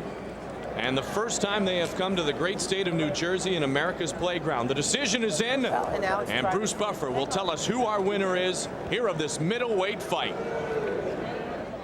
Ladies and gentlemen, after 2 rounds, the judges have made a unanimous decision for the winner, Mark Hughes. So unanimous decision number 2 in preliminary action tonight, going to the fighter in the Miletich corner. So congratulations to Mark Hughes. He is 6-0 in mixed martial arts competition, 1-0 in the Ultimate Fighting Championship. And so the twins are good inside the octagon. Mark Hughes, victor tonight. Kevin Randleman, Randy Couture, still ahead this evening here in Atlantic City. Our featured heavyweight championship bout. The belt is on the line. Kevin, the Monster Randleman, defends against the natural Randy Couture coming up later. Let's go backstage. Gentlemen, you're taking a good look at the heavyweight champion of the world, Kevin Randleman, 3-time Big Ten champ, 2-time NCAA champ. A lot of people think he's the best athlete to ever enter the octagon. Working up a sweat with Mark the Hammer Coleman, hitting the bags, getting fired up for the main event tonight. We're going to try to bust in and get a few words with Kev. Kev, sorry to interrupt. Heavyweight champ going to put his belt on tonight. How's the champ? How's the champ physically? How do I look? Looking pretty. I'm nervous. I'm gonna go out here and I'm gonna fight best for all you guys out there watching, for my friends and family here supporting. The bottom line is, win or lose, everyone that stepped in the octagon tonight are winners. And that's the bottom line. Kev, let's turn our focus to tonight. Just a few moments away, actually a little bit, about an hour away. And what's going through your head right about now? Honestly, I want my music up. You got me turning my music down and I'm pumped. Right now in my mind, all I'm thinking is, no, turn that down. In my mind, I'm thinking of all the things that Randy Couture is gonna do to me. Well, he's gonna throw the jab, the right. I anticipate him coming out and shooting right away, because I don't think he really wants to like stand up. I think he wants to go to the ground. And it doesn't matter where we at. I'm ready for the feet, I'm ready for the ground, the guard. If I'm on my back, no problem. I'm ready. He is ready. He's 100% intensity. Goldie, back to you. I'll tell you what, thank you very much to Mark Coleman and to Kevin Randleman for access to their locker room before the biggest match in Kevin Randleman's great fighting career. It will happen right inside those gated walls right there in the beautiful Trump Taj Mahal. How about this man, Tito Ortiz? He will be featured in our matchup in Japan next month. It was a matter of months ago that he defended his title against Vanderlei Silva in Japan. And Tito Ortiz told me months ago, he said, Mike, I'm at about 30% of what I will be as a fighter one day. Silva and Ortiz had an absolute war. And in the end, Tito Ortiz victorious. He is our middleweight champion. Tito Ortiz wears the belt with pride. The middleweight champion of the world, and this the Super Bowl of mixed martial arts. Assess your performance that you just watched on videotape, champ. I was disappointed with myself because I didn't go out there trying to finish the match. And I guarantee you, coming December 15th, you're going to see some blood shed for sure. It's interesting as Tito Ortiz joins Jeff and I here in the broadcast position. You said to me you are in as good a shape as you have ever been in your fighting career. Yeah, this time actually, I'm taking this as a professional athlete now. I mean, before it was just kind of an extracurricular sport for me. But for sure, I've been training for 6 months for this. I was ready in September. Things happened. I'm ready for December. Kondo, better watch out. Now, Tito, you said things happened. Tito, why don't you tell everybody what did happen? You were on your honeymoon in Bermuda? Yeah, so I was on my honeymoon with my wife and actually, hello, Kristen out there. Love you, baby. We got hit by a bus, actually. And if a bus can't knock me out, I'm going to be real hard for you guys to get an opponent to knock me out. Well, we sure hope she's okay. We know you're okay. You're ready to go ahead and defend. Should be 100% and we're very, very happy the outcome turned out that way. But you were just watching that clip with Silva. And I was watching your face as you watched that flurry that Silva threw at you. Were you hurt there? For a second, yes. I had to compose myself. That was the first time I've ever actually been hit like that. And Silva is one of the most dangerous middleweights out there right now. And I came up triumphant that night, and that was it. Frank Shamrock fought you a different way. He wore you out and then was able to capitalize in the very end. But this was different. You were in control of that fight. Suddenly, somebody came back and struck back at you. What did you learn from that? Actually, composure through the whole time. I mean, a guy comes striking like that is to compose myself, watch the defend for strikes and everything, looking for my takedowns, and I knew he couldn't defend my double. People were saying that he was tremendously hard to take down, and I proved that wrong. I took him down with ease, and I plan on taking everybody down with ease. But coming Kondo, I'm going to stand on my feet, and I'm going to knock him out. It's interesting you say that because Yuki Kondo, you're going to fight him in his home country. Yuki Kondo looked tremendous in his UFC debut. He is one heck of a fighter. Those are bold words for you to say that you're going to knock out Yuki Kondo. Why do you feel that way? And tell me what Kondo does well in your eyes. He does everything well. He's great at stand-up. He's great at submissions. But, I mean, maybe I might not get knocked out, but I guarantee you I'm going to go out there looking for one, for sure. I mean, I'm going to go out there, Tito Ortiz is going to be 100%, and I'm going to put punishment upon him. Punishment was your training session today with the man who defended his title against you in one of the greatest fights ever in UFC history, Frank Shamrock. You guys have built a camaraderie, haven't you? Yes, for sure. I mean, we learned to work with each other. I mean, help each other out. He helps me a little bit with my submissions and a little bit with his wrestling. But, I mean, he just sets little marks. Me and Frank got a little click together where we talk and good friends now, so. How about Yuki Kondo? Tell me a little bit more about him, especially fighting him on his own turf. Now, you've fought in Japan before. You've been successful before. But you're going to be the bad guy there. You've always been the bad boy of Huntington Beach. You're going to be the bad guy in Japan next month. I like it that way, for sure. I do like it that way. With Kondo, I mean, he shows everything to every one of the guys he's fought. He beat Frank Shamrock. He's beaten Guy Metzger. He's beaten Semi Schultz. He's beaten a lot of guys that a lot of people out there that haven't seen, and I have seen on tapes. And he's going to be gunning for me, but I guarantee you, I'm wearing this belt with pride, and for sure, he ain't taking from me at all. Good luck next month. Thank you very much. Tito Ortiz, our middleweight champion, will try to defend his belt next month in Japan against Yuki Kondo. If you want the chance to try to beat Tito, how about trying out the video game?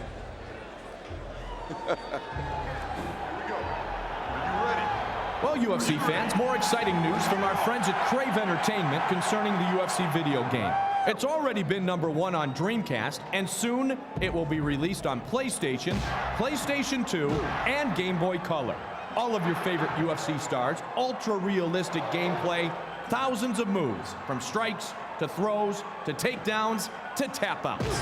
The UFC video game, available for Dreamcast, PlayStation, PlayStation 2, and Game Boy Color. Get yours today. All right, so the video game is available in a lot of different areas right now. Later tonight, Randy Couture will take on Kevin Randleman for the heavyweight belt. Time again for another UFC flashback. Ultimate Japan, December of 1997, and UFC heavyweight champion Maurice Smith is defending his title against #1 contender Randy Couture. Close throughout, the decision goes the way of the natural, Randy Couture. It is going to be fun tonight to watch these two great heavyweights do battle. I agree with you. I mean, Maurice Smith, a former champion who saw probably one of the best, if not perhaps the best fight in UFC history, and that was Maurice Smith against then current champion Mark Coleman. And he was dubbed the most ferocious fighter ever, but Maurice came back and did it. For Babalu, somebody new from Brazil, brings that jiu-jitsu or lucha libre style into the octagon. Renato Babalu. He loves to be called just Babalu. 25 years old, from Rio de Janeiro. Freestyle wrestling is something he is very good at. Likes to kick and punch. Has good takedowns, excellent striking skills. A very aggressive fighter, fighting for the king of the streets, Marco Ruas. And we know all about the things that Marco Ruas has accomplished inside the octagon. UFC debut for Babalu, who is 6-0 in mixed martial arts competition, 8-2 in his performances in rings.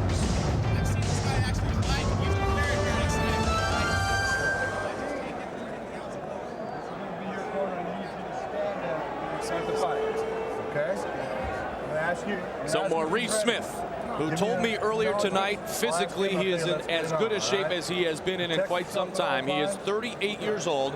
He will take on this man Babalu, 13 years younger. But Maurice Smith has to tell no one how good of a fighter that he is.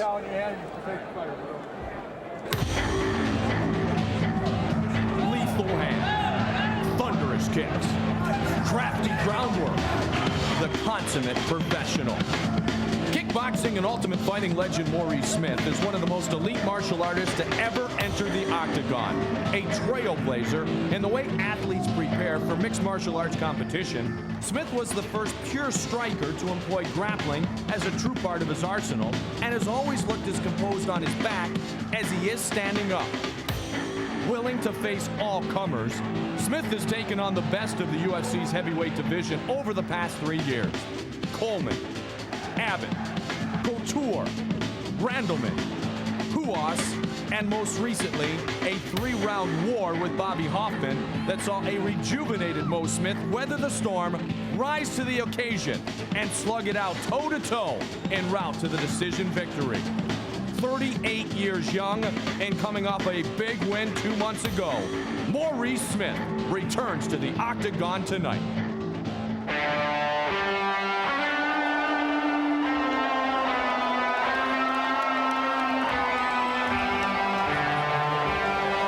So Maurice Smith makes his way inside the octagon. The 38-year-old coming in at 6'2", 225 pounds. There's the former middleweight champion, Frank Shamrock, with his arm around a very determined-looking Maurice Smith. Tito Ortiz is going to stay with us at the broadcast position here for this heavyweight matchup. What are you impressed about when you see Maurice Smith? Actually, I worked with Maurice Smith out in Las Vegas, and he's working on his sprawling skills a whole lot. That's his wrestling skills, and I mean, he's a devastating striker. I mean, Babalu also is a good striker, but Mo has on the side a lot of elder against him, so. We will see. Maurice is known for his conditioning. Will it be enough to take on the 25-year-old?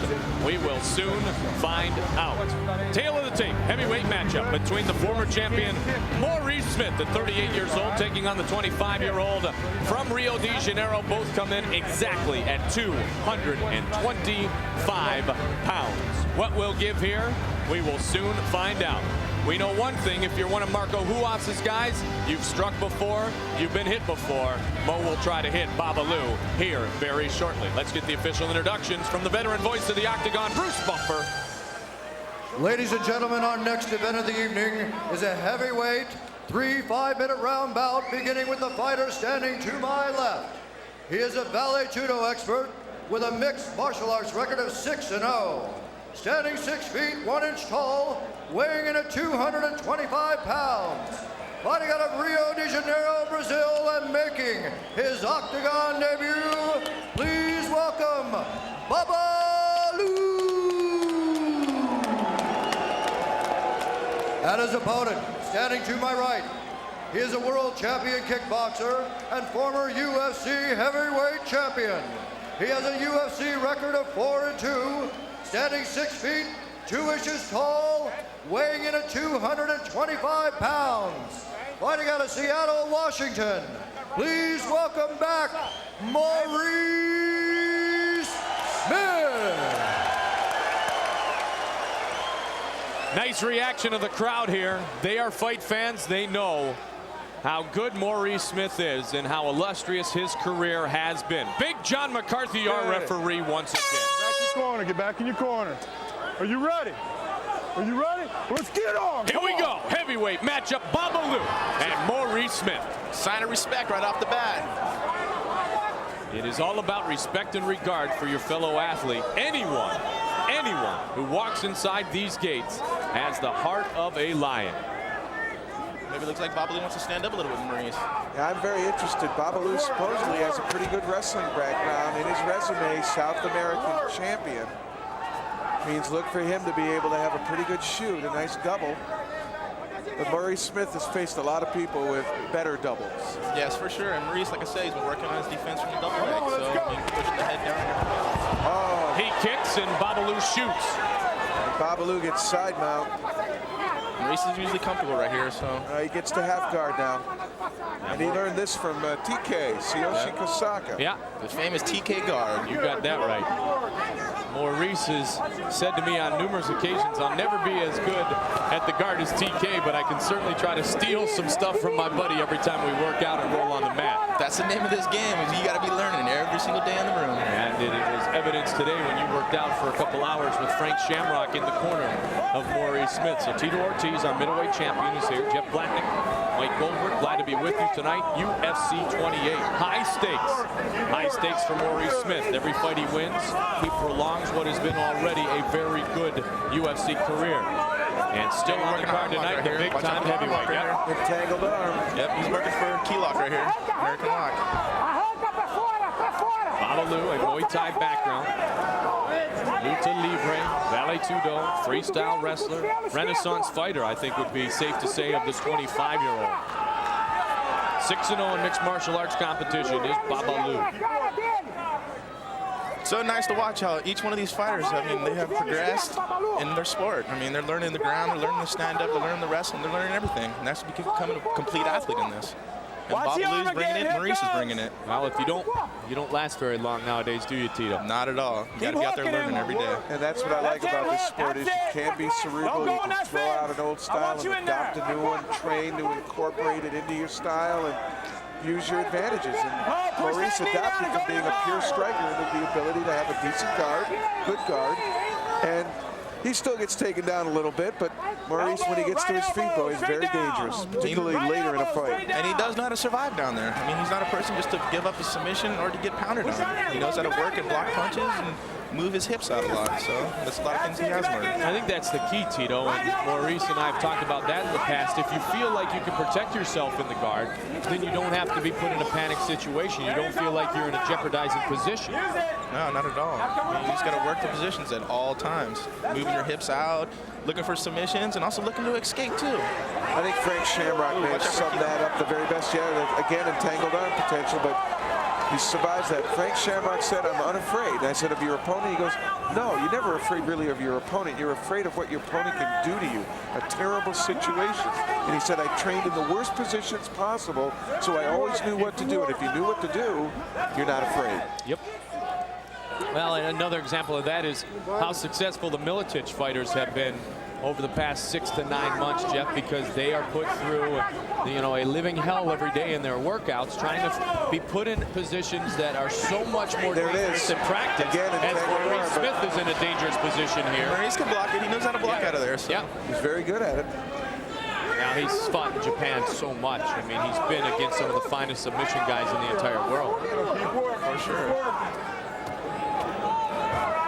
Right here, Maurice needs to work to get out. He needs to work to get his hips out, either come to his feet, as in Babalu, push him against the fence, or just work to pass the guard. He's sitting there in the half guard, not really doing much. This is classic guard play here. I mean, for those who don't understand jiu-jitsu or grappling and think that once you're on an opponent, it's all over, particularly on the ground, think again. And you got another thing coming. Think again. Look at this here and see the science behind it.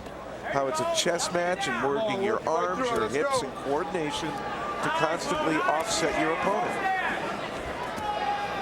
And each time Maurice does it, Babalu switches over and starts to attack what he's given. Yeah, using the elbows, punches, trying to use every little striking point he can by scoring points. And the referees are looking at that types of strikes. Absolutely. Babalu has been the dominant fighter here in round number 1. He's kept busy inside, be it a half guard, a close guard, full guard, doesn't matter. He's kept busy the entire first 5 minutes of round number 1. 3 5-minute rounds are scheduled between Maurice Smith and Babalu.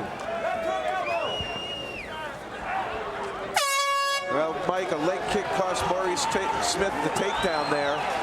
And he spent the whole time down on the ground. I wonder what he'll do now to start at the second period, whether he's going to go to the kick or start opening up with his hands. Well, Maurice is just warming up, so he got a little more time. Maurice is a little elder, so he does take a couple rounds to get warmed up, and once he does, he usually brings down the pain. And there's that Maurice Smith kick. Babalu catches Maurice's right leg, simply unbalances him, drives him down. And then once he gets him down, he wants to strike, and there, a couple of very short punches, but in the eyes of the judges, those could be a score. So a very scenic night indeed here in Atlantic City, New Jersey. We are at the Mark G. Edis Arena. And we are fired up to have the Ultimate Fighting Championship here in Atlantic City, New Jersey. Round number 2 set to begin. Now looking for Maurice to start opening up a little bit. Come on. Here we go. Show of respect, as Tito talked about in round 1. It starts here. Mo would definitely like to try to strike. Been working on the hands a lot, too. He's very comfortable on his feet. I mean, that's his most dangerous spot. So I was Babalu, I'd be taking him down and working on my wrestling and my submission. Now he was successful with that in round number 1. Ooh, nice kick. Gotta work, gotta work.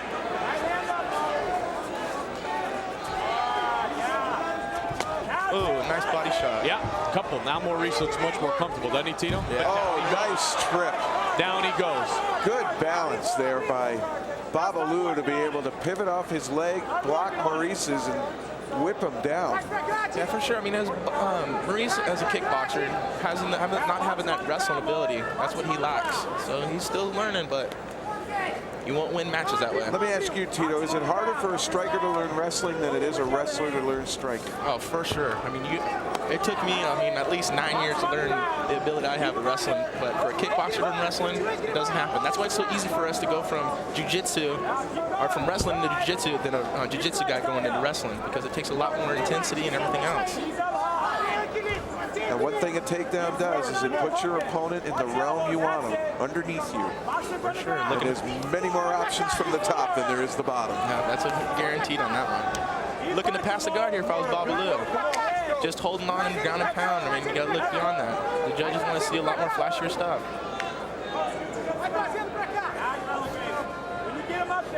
Maurice does a great job at defending. It just does. But he can't counter, though. That's the problem. He can't transition from here. He right. Can't transition out. He is not being hurt, Tito. Pardon me, but he's not hurting anyone either, and that's what has disappointed the judges in fights. Even the Kevin Randleman fight, Kevin punished Maurice pretty badly, but Maurice said, "Hey, in the end, I'm not hurt. I'm walking out of the ring. I feel fine." Problem is, once Kevin took over that Maurice Smith matchup, Maurice was unable to score any points himself. Yep, and Kevin dominated the whole time. That's the same as Babalu doing right now. Maurice needs to take chances, and good things come after it. And Maurice does that where he covers the mouth, and I wonder sometimes if he's actually trying to block you from breathing doing that. Well, this was an old trick from Tank Abbott actually a while back that I learned, and I was showing Maurice, is you hold, it just stops the wind blow just for about a couple seconds, and then you stop thinking about a punch, or stop thinking about a strike or a submission. You think about, well, my breath. Yeah. And all you need is that momentary pause. Maybe start your own counter or start a sequence, or, as you said, prevent or limit your opponent and what he can do to you. For sure. From here, you got to be working open guard, for sure. Just working a closed guard like that, you're not going to work anything out of it. Maurice very comfortable. And Babalu, now the wonder would be, as we get now with 2 minutes remaining in the second, frustration starting to settle in on Babalu. Fatigue, could it be starting to settle in on Babalu? One thing we have always seen is Maurice Smith in just superb cardiovascular condition. He's going to let him up. Yep. Oh, here we go. All right, let's get it on now. They want to start on their feet. Let's see who got some punching skills here. Maybe Babalu will trade with him, and if he doesn't like it, go back to wrestling. Yeah. You need to start circling. Look at a lot of movement. Stand in front of each other. That's not a good thing.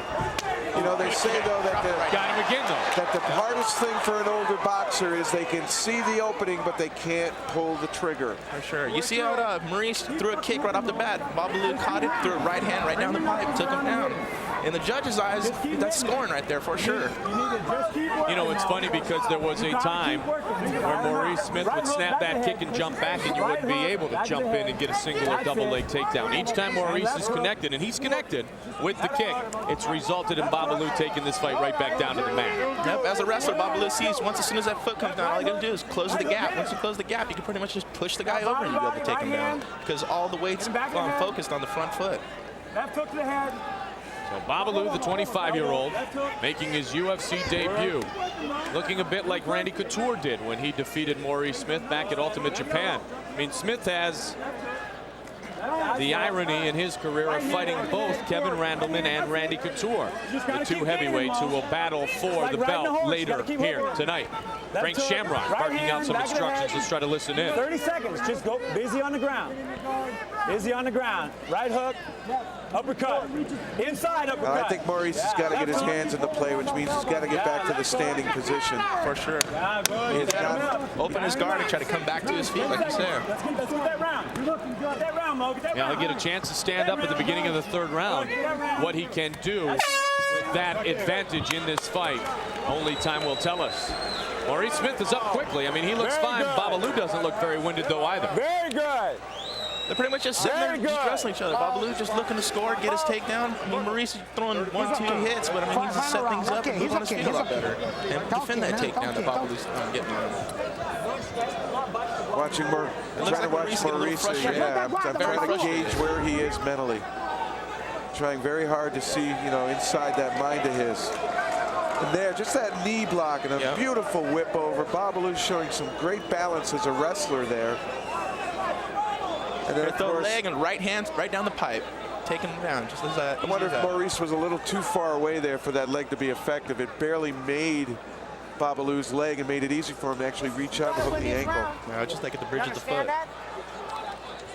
So a frustrated Maurice Smith talking to Frank Shamrock, talking to Kirk Jensen, set for round number 3. You ready?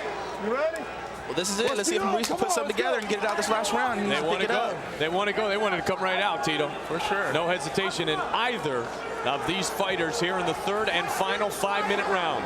Smith, the 38-year-old, 4-2 in his UFC career. Won his last fight September 22nd back in New Orleans against Bobby Hoffman. Debuted at UFC 14 in 1997 when he pulled off what many still consider the greatest upset in UFC history, beating Mark Coleman. Maurice wants more. He said, come on, bring some more of that, big boy. Yeah, he's used to getting hit. He's been doing kickboxing probably longer than I've been alive. I would guess that to be the case. He doesn't want us to mention that, but that is probably the case. That's all right. He's still in here doing it, man. When I'm his age, I hope I'm doing the same thing. You got that right. He needs to get his hands active, throw combinations. I haven't seen Smith throw one combination yet in this fight. For sure. Just instead of throwing just one, throw 1, 2, 3, maybe set it in the fourth after that.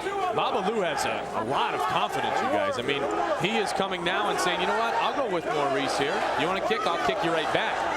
Yeah, well, thinking, I mean, Babalu, this is not actually his first NHB fight. I mean, he's fought a lot. He's fought in Japan. He's fought in Brazil. He's gone out and he's learned how to fight. And he's been one of the hybrid fighters out of no-holds-barred fighting. So no question. No question about it. South American Wrestling Champion in loading up 98. 8-2 in rings competition, 6-0 in mixed martial arts competition against one of the greatest kickboxers in the history of the sport. There's that sprawl. Yep. And he's able to rip the leg of Smith up. Babalu does have some good wrestling skills. He just showed it there with that single leg. Knew how to keep his balance. Yep, hit a double. Pulled the leg to him and then took him down. Yep, double, changed right to a single leg and just chain pulled him. Right here, Maurice should be working himself up the fence. Frank showed him that. I mean, he should be using it right now because that's exactly what Frank does. Call it climbing the wall. That way so the guy can't sit there and smash into the fence the whole time.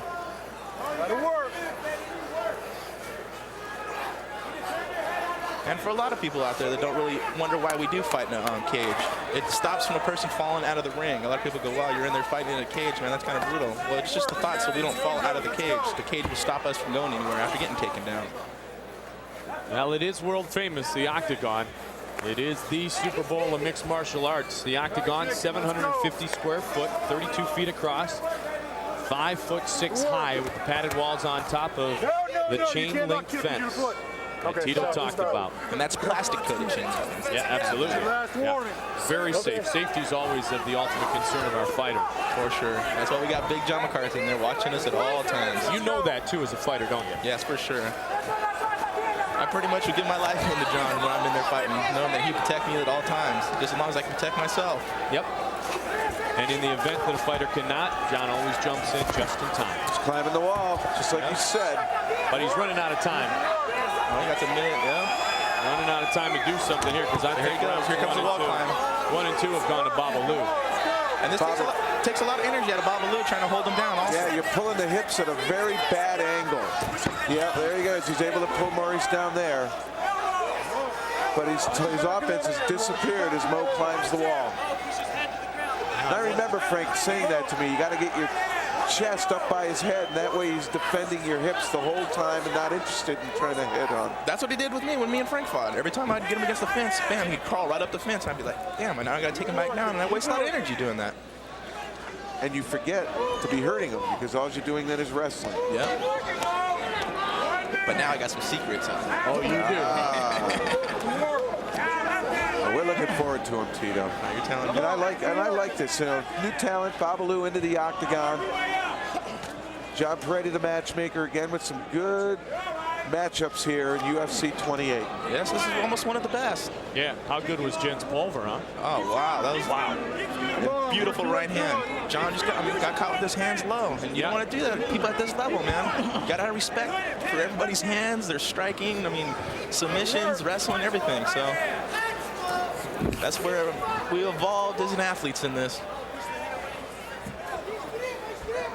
Final 30 seconds of round number 3. They go wall climbing. 25 seconds, a little too late. Well, that's a good move by Babalu, seizing the wrist of Maurice Smith. Yep. Takes the hand out, prevents him from moving. Can't get struck either.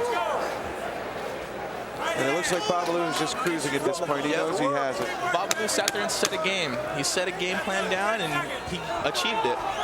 That's why I keep taking Maurice away from his striking on his feet and just working him on the ground. Babalu felt real comfortable there, so. Right there. Babalu did a good job. Well done by Babalu. Impressive UFC debut and a very frustrated Maurice Smith. Babalu took him out of his game right off the bat. Took everything. Mo is going to, we all sit at this table and think, fall to 4-3 in the UFC. And Babalu had control, maintained it, and never let Maurice do a whole heck of a lot. Yeah, going for a single. Maurice actually put his hips down. Now he went for the opposite single. Maurice didn't cover that leg. Didn't sprawl very good with that right leg either. It seemed one-armed. He was able to pull it up and in, and that led to this takedown.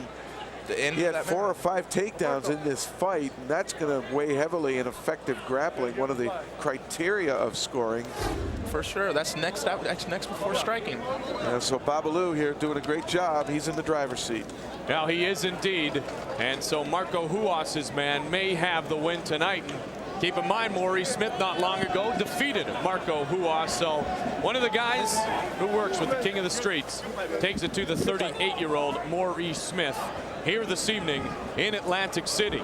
Job well done, not only inside the octagon, but a job well done on the microphone by our middleweight champion, Tito Ortiz. Thank you very much. It's a pleasure being here. Tito, you're chomping at the bit, aren't you, buddy? You're ready to get back. Let me tell you, I'm sitting here, my hands are sweaty. I want to get back in that ring. There's all those little rib shots you kept giving me during that fight there as you kept watching all the action that got me a little worried. Let's go back inside the octagon. We'll get the official word from our judges. Here is Bruce Buffer. Good work by both of you. Ladies and gentlemen, after 3 rounds, the judges have made a majority decision for the winner from Rio de Janeiro, Brazil, Babalu.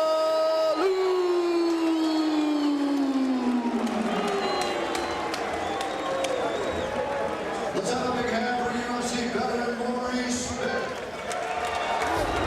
Majority decision goes to Babalu. Here, Babalu saw the chance. He got out of the guard, maybe look for the strike, but it was already done, and he did his job. Maurice just... So Maurice frustrated by a wrestler again tonight. I thought it was interesting when you, Jeff Blatnick, Tito Ortiz, talked about how it's more difficult for the striker, the boxer, the kickboxer, to become a wrestler and really earn his numbers on the ground than it is for the guy on the ground to become a guy who can strike. Why is that again? Well, I mean, if you're on bottom, you got to learn to get out, and at the same time, you got to learn not to get taken down, because the judges do see that. If you're not striking and you're getting taken down, you're losing by a takedown, and then you got to work from there. And we're trying to put everything together by not letting that happen.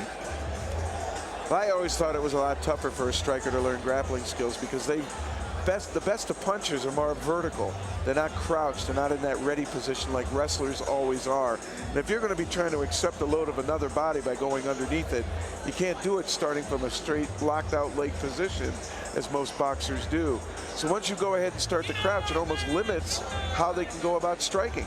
Because a good boxer, once you put them in a crouch, isn't going to be able to strike as effectively because their hips aren't in the same position that they naturally are in when they are boxing. Yeah, for sure. I mean, when they're throwing their punches, they're used to turning their hips over. And wrestlers, our hips are square, and at the same time, we're used to busting our hips and circling, keeping the cover in the head at all times, and they're not used to a lot of that.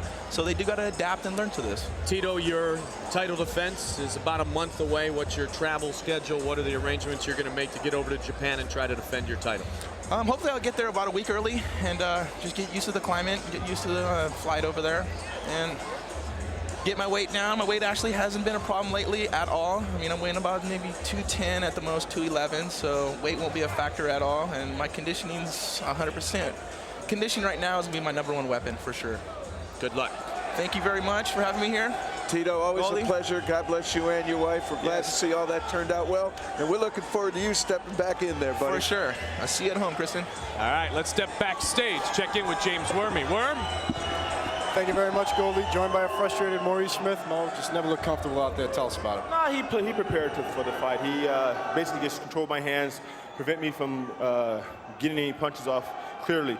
I mean, he fought a smart fight. It was good on his part. My part was, from my coaches over here, is I wasn't throwing my hands enough on top. But that's what I got to work on. Once I get comfortable with guys taking me to the ground, as far as preventing them to take me from the ground, I think I have a better fight game. So that's what I'm working on. Staying, trying to prevent going to the ground, and how to get up the bottom. And his main thing was he's got on top of me and controlled me like that. Yeah, you looked like you had a little trouble with the sprawls at the beginning. You were able to hold them off. But I sprawled once, but it wasn't enough. And you know, I'm still learning this part. This is my next level of area I have to work on, which is getting off the bottom and how to sprawl. Once I get that down, I'll be a lot harder fighter to fight. So he just did a good job of staying on top of me, hold my arms very well. I mean, I think he got maybe 1 or 2 punches. That's about it. But he fought a good fight. For a guy like you, Mo, that has a lethal right hand and can knock anybody out at any time, it's got to be frustrating for you to not really get one off. Yeah, the guys are prepared for that now. Before they weren't prepared for it as much. Now they're prepared. They're either going to duck below me and I'll end up punching over them, or they're staying out of the way. So the game's evolved and the fighters are getting smarter every time. And my next level is to keep myself from going to the bottom and how to get off the bottom when I get there. Their level is they're learning how to defend against my right hand or my kicks and stuff. So it's the game's evolving. Yeah. Thank you very much, Mo. Sorry about tonight. Goldie, okay. back to you. He will be back again. He has the heart of a lion, and so Maurice Smith is defeated this evening in this UFC 28 at the Trump Taj Mahal.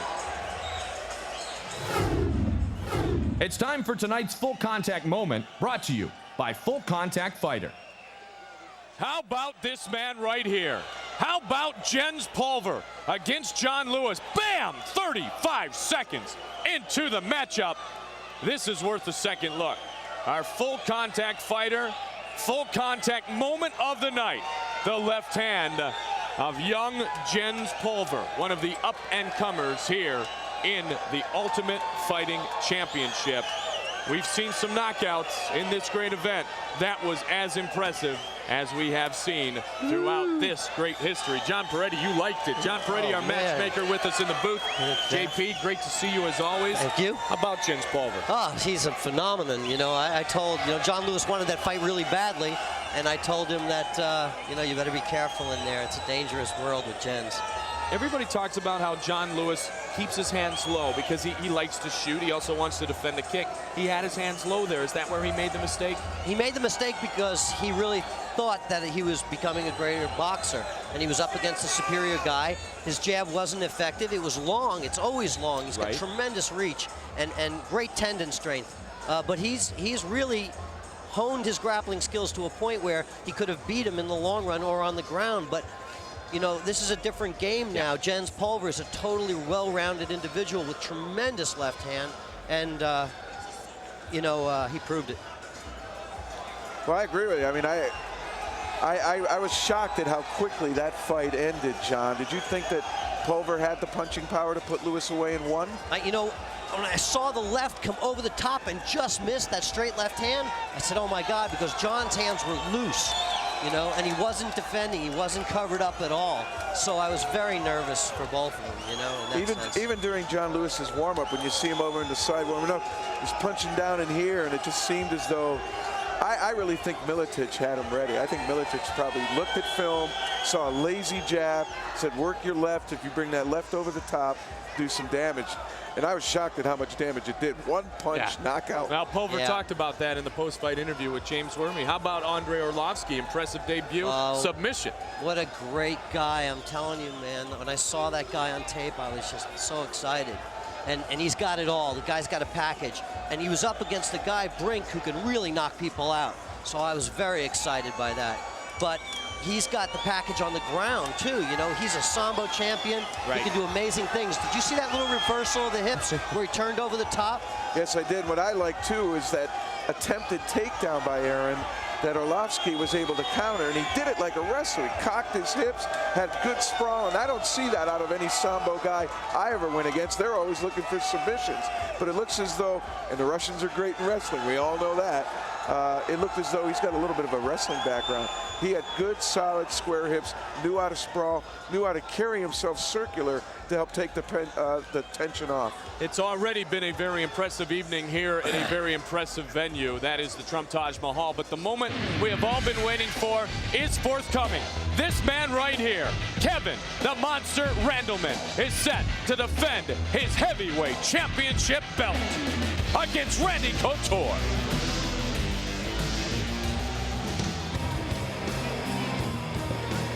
Agile, mobile, hostile. UFC heavyweight champion Kevin Randleman may be the finest athlete to ever enter the octagon. Decorated at every level of competition, Randleman was a state champion in high school, a three-time Big Ten wrestling champion at Ohio State, and a two-time NCAA National Wrestling Champion. His professional fight career has followed a similar pattern. Dominant against former champion Maurice Smith, a controversial loss to a heavily marked up Boss Rutan, 5 rounds of control to win the title in Japan against Pete Williams, and a unanimous decision against The Rock, Pedro Hizzo, last June. Brash, outspoken, and phenomenally talented, Kevin Randleman returns to the octagon tonight to put his UFC belt on the line and face his toughest challenge yet. Randleman 3-1 in his UFC career to take on the undefeated former UFC heavyweight champion of the world, the natural, Randy Couture.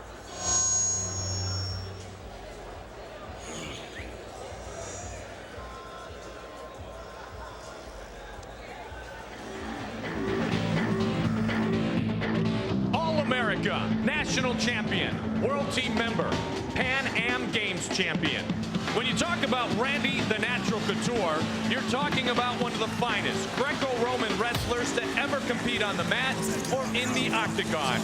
He brought this outstanding skill and experience to the octagon for the first time in May of 1997, where he rolled through that night's 4-man tournament with ease.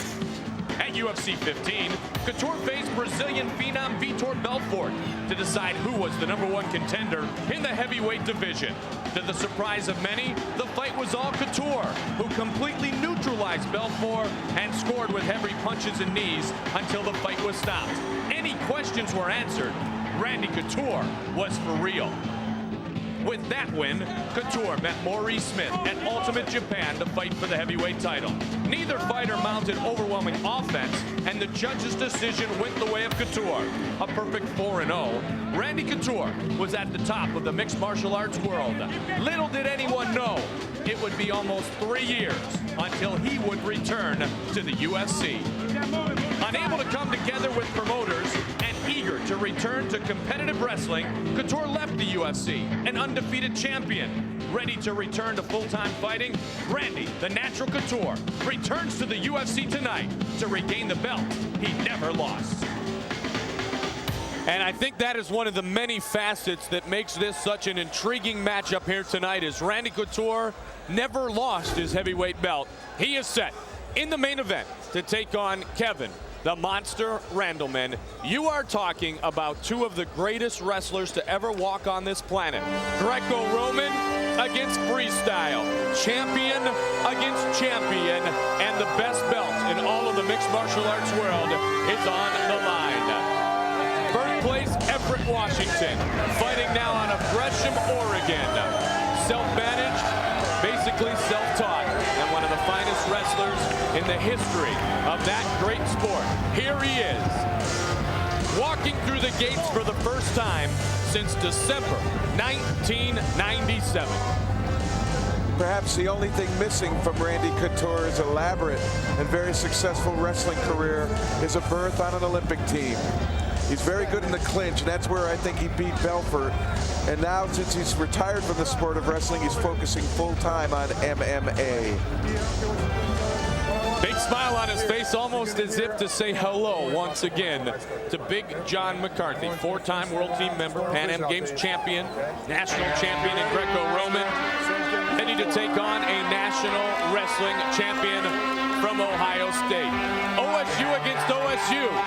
Here tonight, Randleman against Couture. There is our heavyweight champion of the world, Kevin Randleman.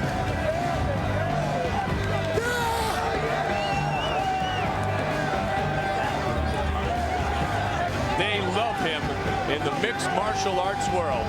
Lost the controversial decision to Boss Rutan in UFC 20. Since that point, he has been unstoppable in his UFC career. P.D. Williams, Pedro Hizzo,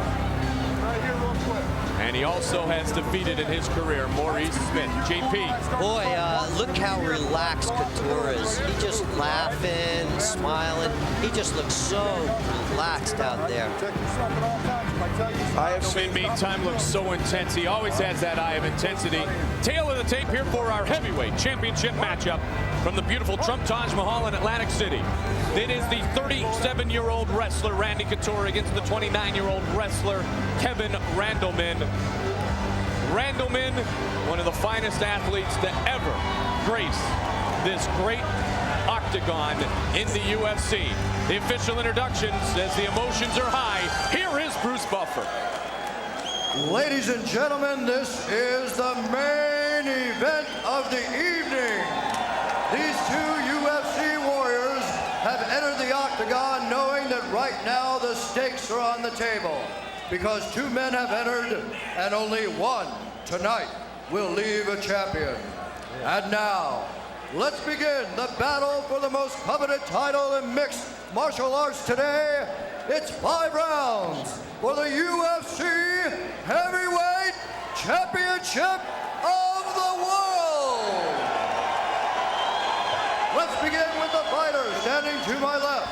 He is a wrestler with a UFC record of 4-0. He is a 4-time Greco-Roman national champion, a 3-time All-American, and former UFC heavyweight champion. Standing 6 feet 1 inch tall, weighing in at 220 pounds, fighting out of Gresham, Oregon. He is back for more. Let's welcome Randy, the Natural Couture.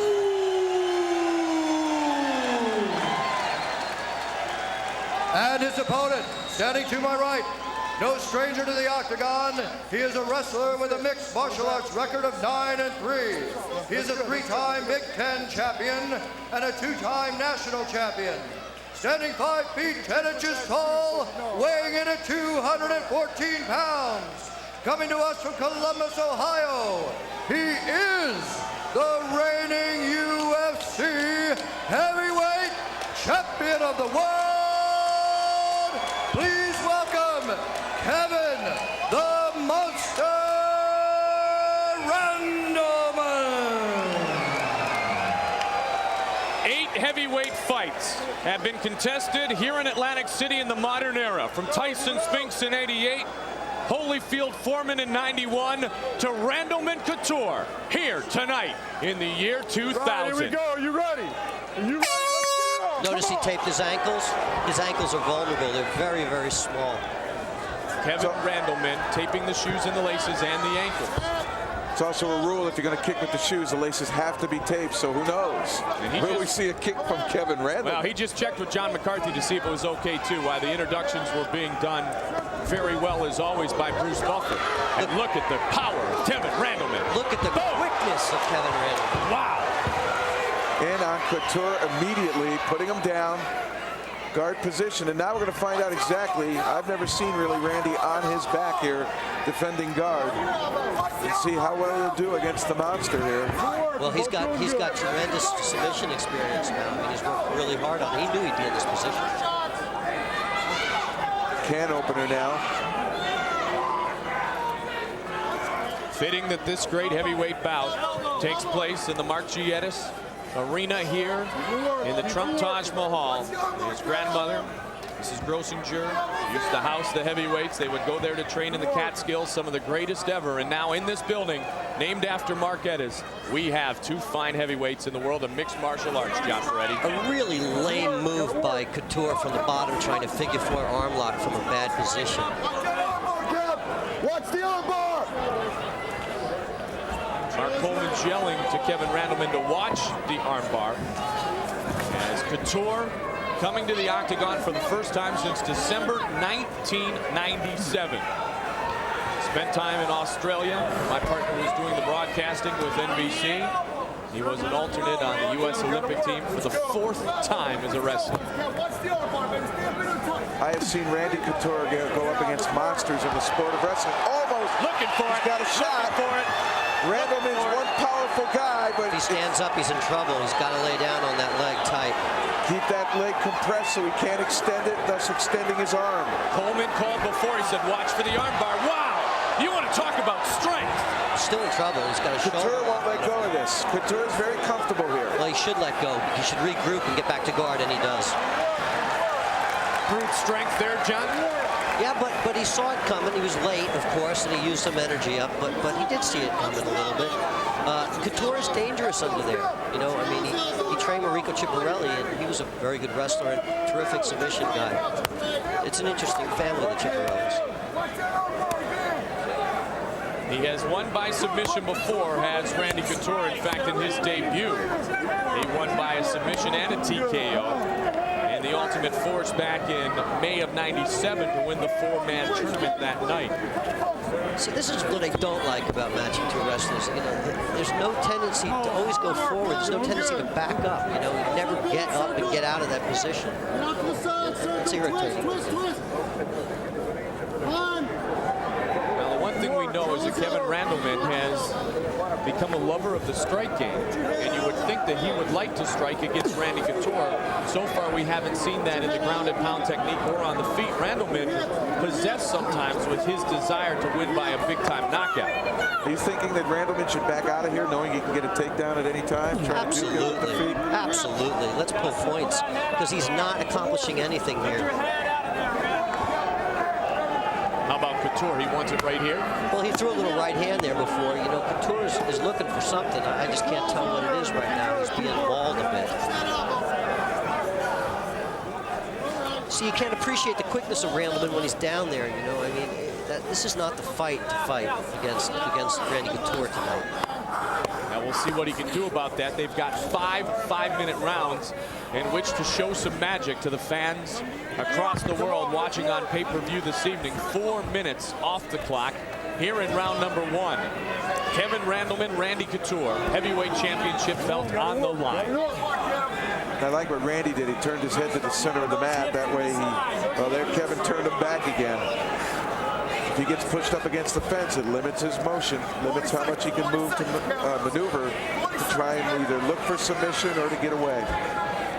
Former champion Mark Coleman, best friend, mentor of Kevin Randleman, in his corner here this evening.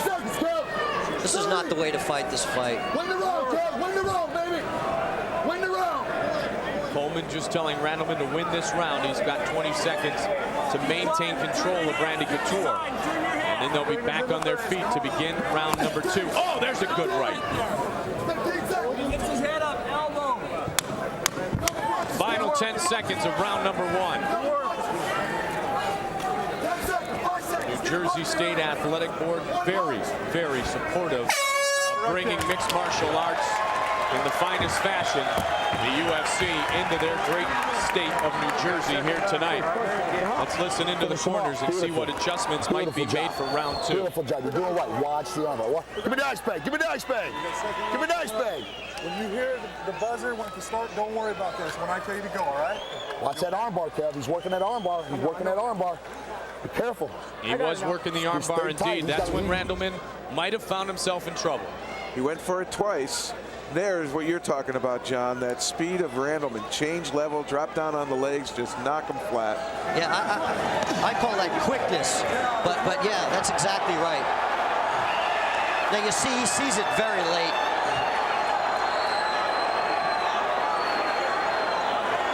He's also got two hands on it, which helped a little bit. Now he was able to work his way out of it.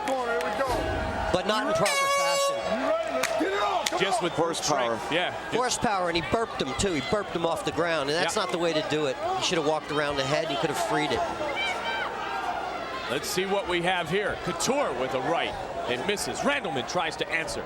And we have a boxing match here to begin round number 2. Boom! Oh, big combination! Big left and right! He connected with both on Randy Couture. Well, Randleman sees that Randy blinks his eyes and turns his head a little bit to the right. Body shot now by Kevin Randleman. See, Kevin should just back off now and do it again and again and again. Here's Greco. This is more Randy's turf now, going with a clinch as opposed to staying on the legs and trying to lift. Couture will stay busy. I'm sure Randy doesn't want to let go of him now, Jeff. No, not with him under both his arms. Before it was over-under. Each one had the same kind of hold, but here Randy wants to keep against the fence as well. He knows if he moves towards the center, he's going to be tripped down. Fence will keep him up, even if he gets off balance. Well, this position, the clinch, is what made Randy Couture victorious back in October of '97 against the right hand. Belfort. But look at Kevin Randleman. Combinations. Doing exactly what he said, but he's putting his head down really low, and he can get kneed very easily from that position. These two are going at it here to start the second round. I like what I see. Double right overs. Yeah, excuse me, I stepped on you. But that's one over the top, one into the bottom for Randleman. Now, these guys are stepping all over each other, John Peretti, so no worries in the broadcast booth. We are safe here. Looking at a guillotine choke. Good knee. Nice knee to the head. Randleman's holding his head much too low. Here's a Brazilian position. You should turn the guy with your feet and your hands at the same time. Their base doesn't count for anything. That's a great position for Randy Couture. He just doesn't know how to use it. I know what you're trying to do. So you lock your hands, pull them up towards your head, and then go sideways with them, right? But you got to know, too, that Randleman's been on a lot of double legs in his life. Now you push your feet all the way through and underhook his legs. Randy Couture breathing heavily right now, trying to get some gas back here. 2:46 remaining in round number 2. I think Randleman is also winded there. That was a good flurry that both of them put on, yeah. Randleman should disengage. Seems Randleman's content to stay there. Now he moves up on the body. He moves into a worse position. And these are two of the finest fighters in the world. And they are working it here tonight. The heavyweights, Kevin Randleman, Randy Couture. This fight continues in this fashion with neither one really having a decisive edge. Frustration can start to play in, and certainly conditioning can play into it. And I've seen Randy Couture go long distances with some very good people. Well, I think Randy Couture's gonna fatigue quicker than Randleman in this game. And here comes the armbar again. You watch the way the legs come up and over the top. You'll see it the way he attacks it. It's really, you know, jiu-jitsu 101. Basically what we're seeing here, John, is Kevin Randleman doing to Randy Couture what Randy Couture did to Maurice Smith. And that is just control the top. Yeah, absolutely. What's so funny is that Kevin hits so hard, but his wrists aren't conditioned, so they bend when they hit things, you know? He's got an awful lot of power on really what was a 177-pound frame when he was in the NCAAs in college. Yeah, he's a thoroughbred. He's amazing. 6'1", 220 coming into tonight's showdown. Now, you didn't see the wrist of Orlovsky bend when he hit Brink over the top of the head, boy. I felt that from where I was sitting. I'll tell you what, that was impressive. Couture at 220, Randleman at 214, so up almost 50 pounds on what he was as a wrestler. I almost think Orlovsky let him try to step over, and then when he brought his arm through thinking, hey, I got him, I'm going to bring him down, that's when he invited the arm bar. And he was so calm. Got caught. Yeah, Orlovsky was so calm. I like that, man. I was very impressed with him. Yeah. Barnett, Babalu, Orlovsky, Pulver, all impressive impressive here tonight. Victorious. Who will win the big one, though? See, this is not a good game for Randy. You gotta start working. You gotta hit. Mark Coleman appears to be very relaxed. Yeah, I think they're too relaxed. That's a very relaxed corner, and I would be screaming at Randleman to get the hell out of there and fight his fight. Don't let him rest in there. Randy hasn't been able to do anything to gain any points here, though, in round 1 or 2, John. That same silly figure 4 elbow lock from the guard. I mean, it's just means nothing. Big left hand by Randleman underneath. Kevin doing his grounding and successful with it. The takedowns being the big thing for Randleman, able to get some grappling scoring. What would you like to see Randy Couture try to do differently in round 3, John? He is tired. Randy is got a real problem, you know, if he goes down. He doesn't have the skills down there to get him through. You know, the power of Randleman. You know, I think what Jeff said was right. He should tie him up and play that upper body game. You got to wear him out. You're doing great in the clinch, throwing some good knees. Big right hand here. Boom, the left and then the right over the top. Good combination. See, that's the fight. See how quick he is? John, you're twisting all over in your chair here. I like how you're watching all this punching. Yeah, Randleman scored nicely there from the standing, and you see him changing levels, coming in from different angles. Yeah, and then you see he brought his head down. If he controlled his upper body, he could actually knee Couture. You know, could accomplish something there. But playing that outside game, you know, is all Randleman. He's so explosive. Yeah, you don't want to stay outside with Randleman. That's where he wants to be. Here we go, third round underway. 5-minute rounds on the card here tonight. Couture and Randleman for the heavyweight championship of the Ultimate Fighting Championship. I saw UFC, that. A kick. Sorry, I just saw that. You know, I mean, he looked really weird. He looked like he was going to do something funny there. There it was. Fakes the left jab. Couture trying to close in, take over the center of the ring. Putting his head down, that's a bad move. And that's Here's a clinch. This is where Randy wants to be now. Knees and a clinch. I mean, and that's, see? This corner knows what's going on. That's Dan Henderson, boy. Watch for the uppercut here as well. Randy likes to throw uppercuts. And I wonder, is he playing the kind of game Shamrock did against Ortiz? Doesn't mind losing a round or two? Thinking he can get it all late? No, he got hurt before.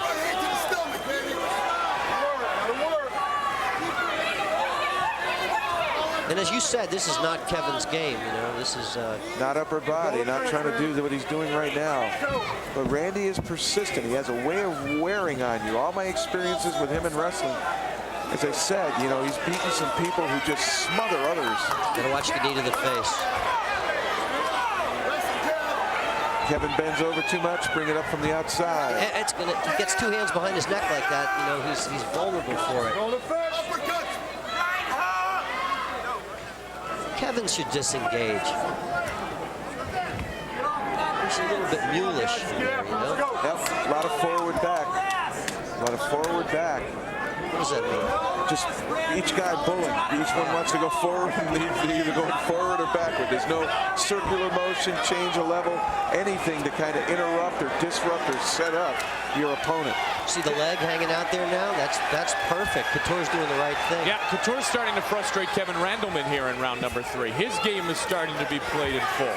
Look at that straight knee. There it is. There we go. Now, Randy Couture's world. Ground and pound, Randy Couture. And I haven't seen Kevin really ever play from the guard before.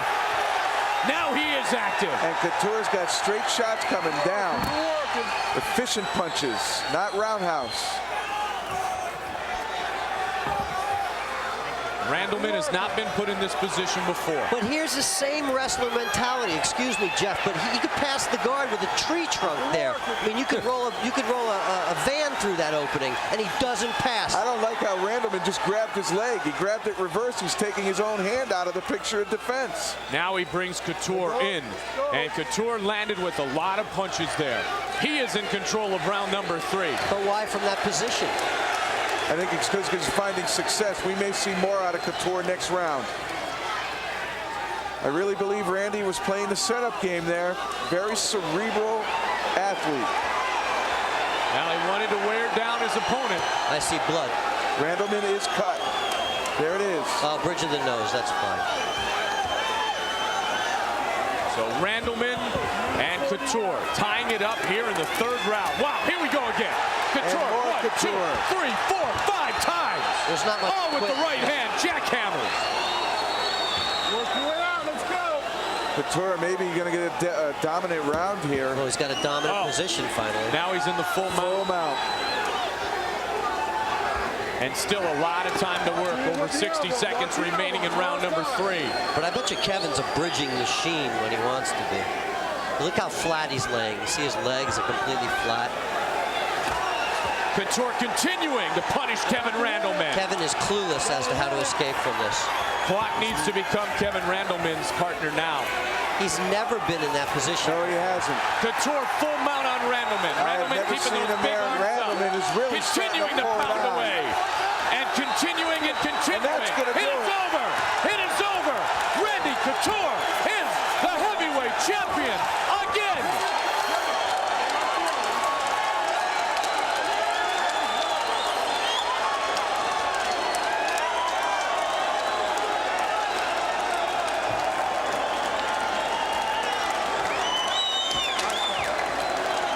I told you both I've seen Randy Couture go against monsters in the sport of wrestling, and it's not so much wrestling that won this fight, it's the mindset of Randy Couture. He's able to look at an opponent, figure out what he wants to do, and he's got the stay-to-itiveness to stick to it despite what looked like 2 bad rounds. But finally able to connect. Third round, put the champ Kevin Randleman away by getting the full mount with efficient punching. Started with the clinch. He frustrated Kevin Randleman. Randleman had his chances early. John Peretti talked about how he did not take advantage of them. And our new UFC heavyweight champion, as the fight was stopped at 4:13 of the third round, is that man right there, Randy, the natural Couture. Here and up against the fence, Couture in an upper body position uses his left leg to sweep out Randleman's right leg and put him down. There was a short, hard punch, and that might have been the one that opened up the eye of Randleman. That's a position that Kevin has never practiced. You know, he's just never practiced being mounted. He never practiced having guard on anybody. He never thought he'd be there. And look at this at the end. Randy Couture in control. John McCarthy right there. Fighter not intelligently able to defend himself, and it was over. Randy Couture is the new UFC heavyweight champion of the world. He sure is. Man, oh man. Let's go inside the octagon. Here is Bruce Buffer. Ladies and gentlemen, the referee has stopped the bout at 4 minutes, 13 seconds of the third round for the winner and new UFC heavyweight champion of the world, Randy, the Natural Couture.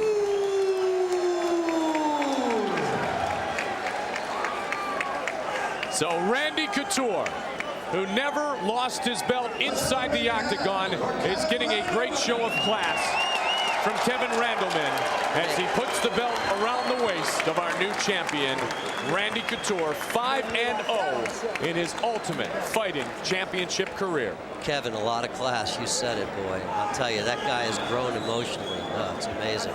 It's amazing to watch. It's amazing to watch Randy Couture. Are you surprised? I'm not surprised. I just think that he played a bad game, you know, and Randy started playing the good game. Upper body control and knees. I mean, we called it. You know, there it was. And when he had it, he took advantage of it. He was able to finish the very powerful Kevin Randleman. So the natural, who over contract disputes and other interests never defended his title that he won back in 1997, wins the belt again tonight. He is undefeated and an undisputed champion here in the UFC. My partner, the gold medalist, Jeff Blatnick, is inside the octagon. Jeff. Thank you very much, Mike. Randy, first of all, congratulations from all of us. I have to ask you, what do you feel was the turning point in that fight for you? Boy, it just kind of came suddenly. I was on the bottom, as you saw, for most of the fight. Kevin is an awesome athlete. I had a lot of respect for him. I just hung in there, tried to tie him up as much as possible, see if I could take some energy out of him.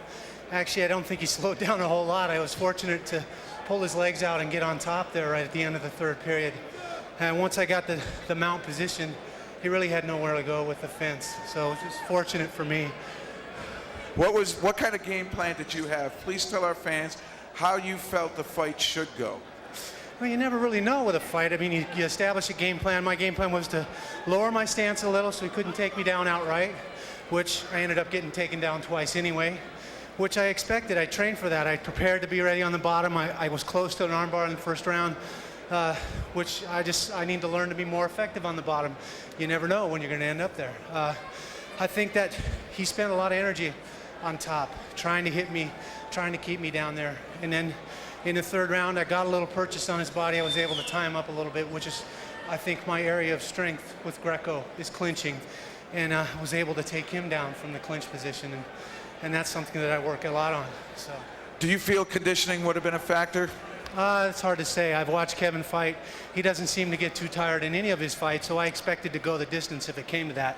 Well, why don't we take a look over here on the monitor, check out the end of the fight. Why don't you talk us through it? This is after I passed his guard and ended up in the mount position. And he really had nowhere to go from here. I saw a small cut somewhere on his nose. It was hard to tell where that was from, but he basically was trapped. There just wasn't any place for him to go. Well, let me ask you, I know you've been an Olympic alternate 4 different times. Perhaps the Olympics is the only thing you don't have on your resume in the sport of wrestling, but tell me, how satisfying is it to be UFC heavyweight champion once again? Oh, it's awesome. It's awesome. I never even thought about the championship when I first entered this. It just kind of happened. And now, specifically setting goals to get back here and achieve the belt again, it feels terrific. Well, at this time, I'd like to introduce Mr. Bob Meyerowitz, president of SCG, and I'm sure he has a few words he'd also like to say to you, Randy. Thanks, Jeff. Well, it was really 2 great champions in the ring tonight. And really, Atlantic City, wasn't this some great night for 2 great champions? 2 great champions.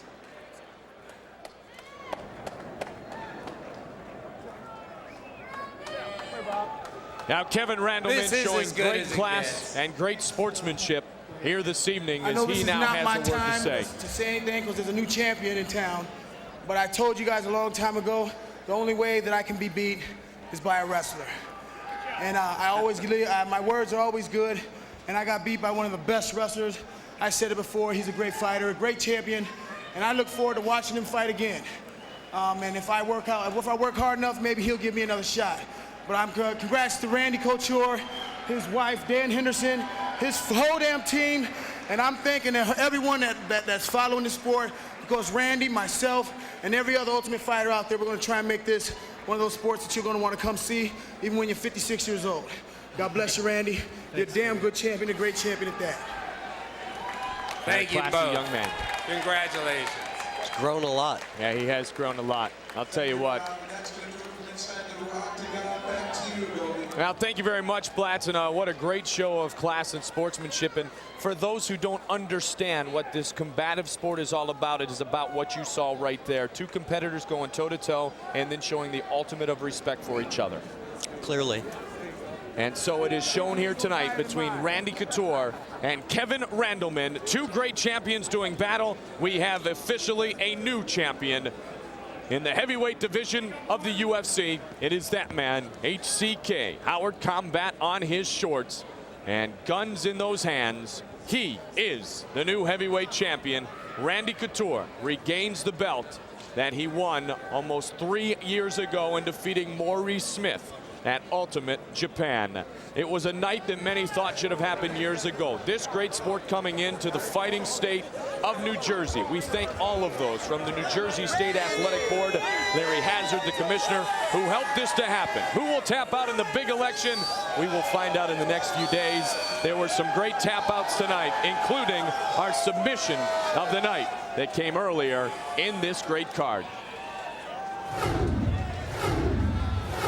It's time for tonight's submission of the night, brought to you by Submission Fighter Magazine.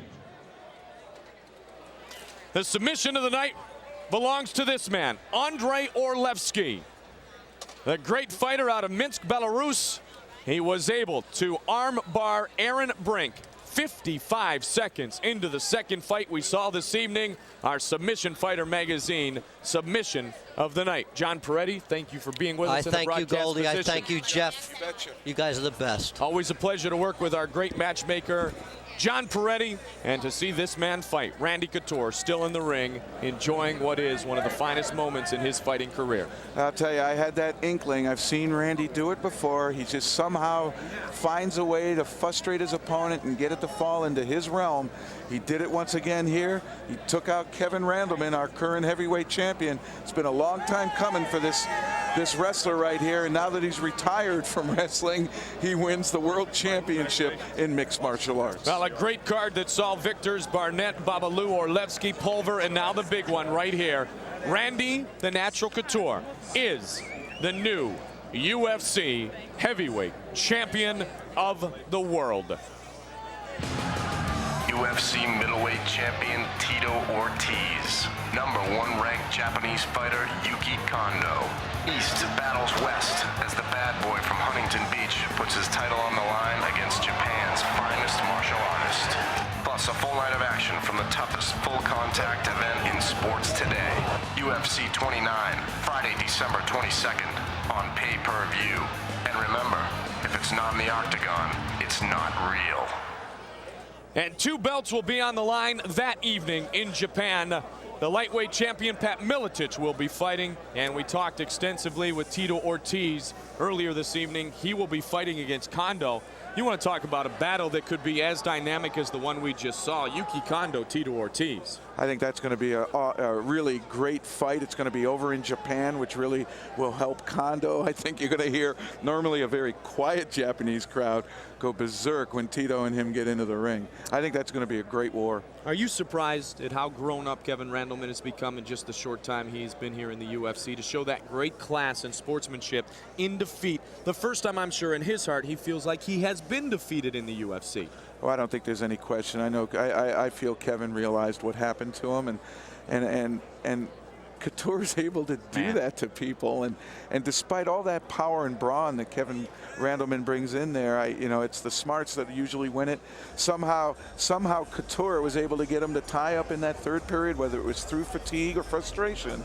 And once he went ahead and started to fight Couture's fight, things went downhill very, very quickly. But you heard Randleman. He always has said good things about Randy Couture, former champion, and then again he said he always knew it would be a wrestler who took the title away from him. And here a Greco guy, Randy Couture, came in and was able to do it.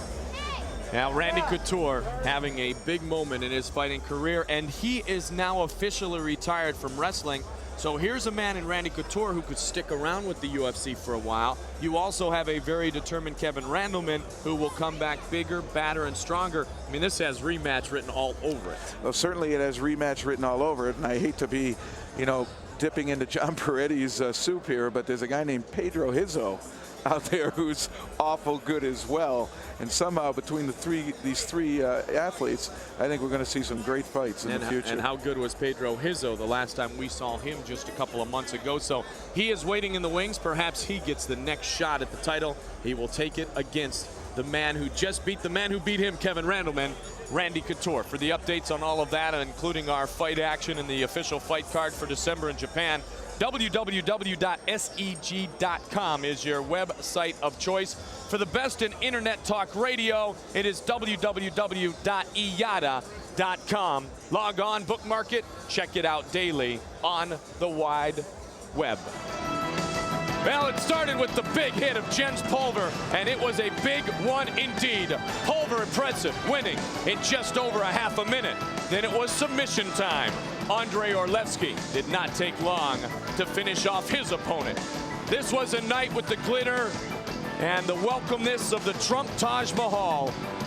And what a debut it was for that man, Josh Barnett. Who will tap out? At this point, we do not know.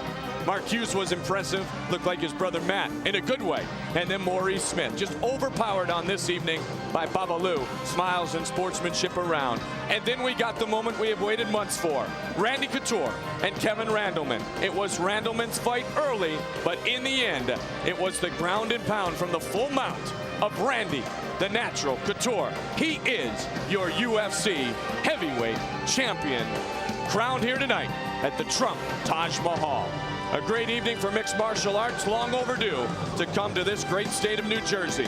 We will see you from Japan in just over 60 days. Once again, our thanks to the New Jersey State Athletic Board. What a show put on by the finest mixed martial artists in the world, including that man, Randy Couture. For Jeff Blatnick and James Wormy, I'm Mike Goldberg. So long, everybody.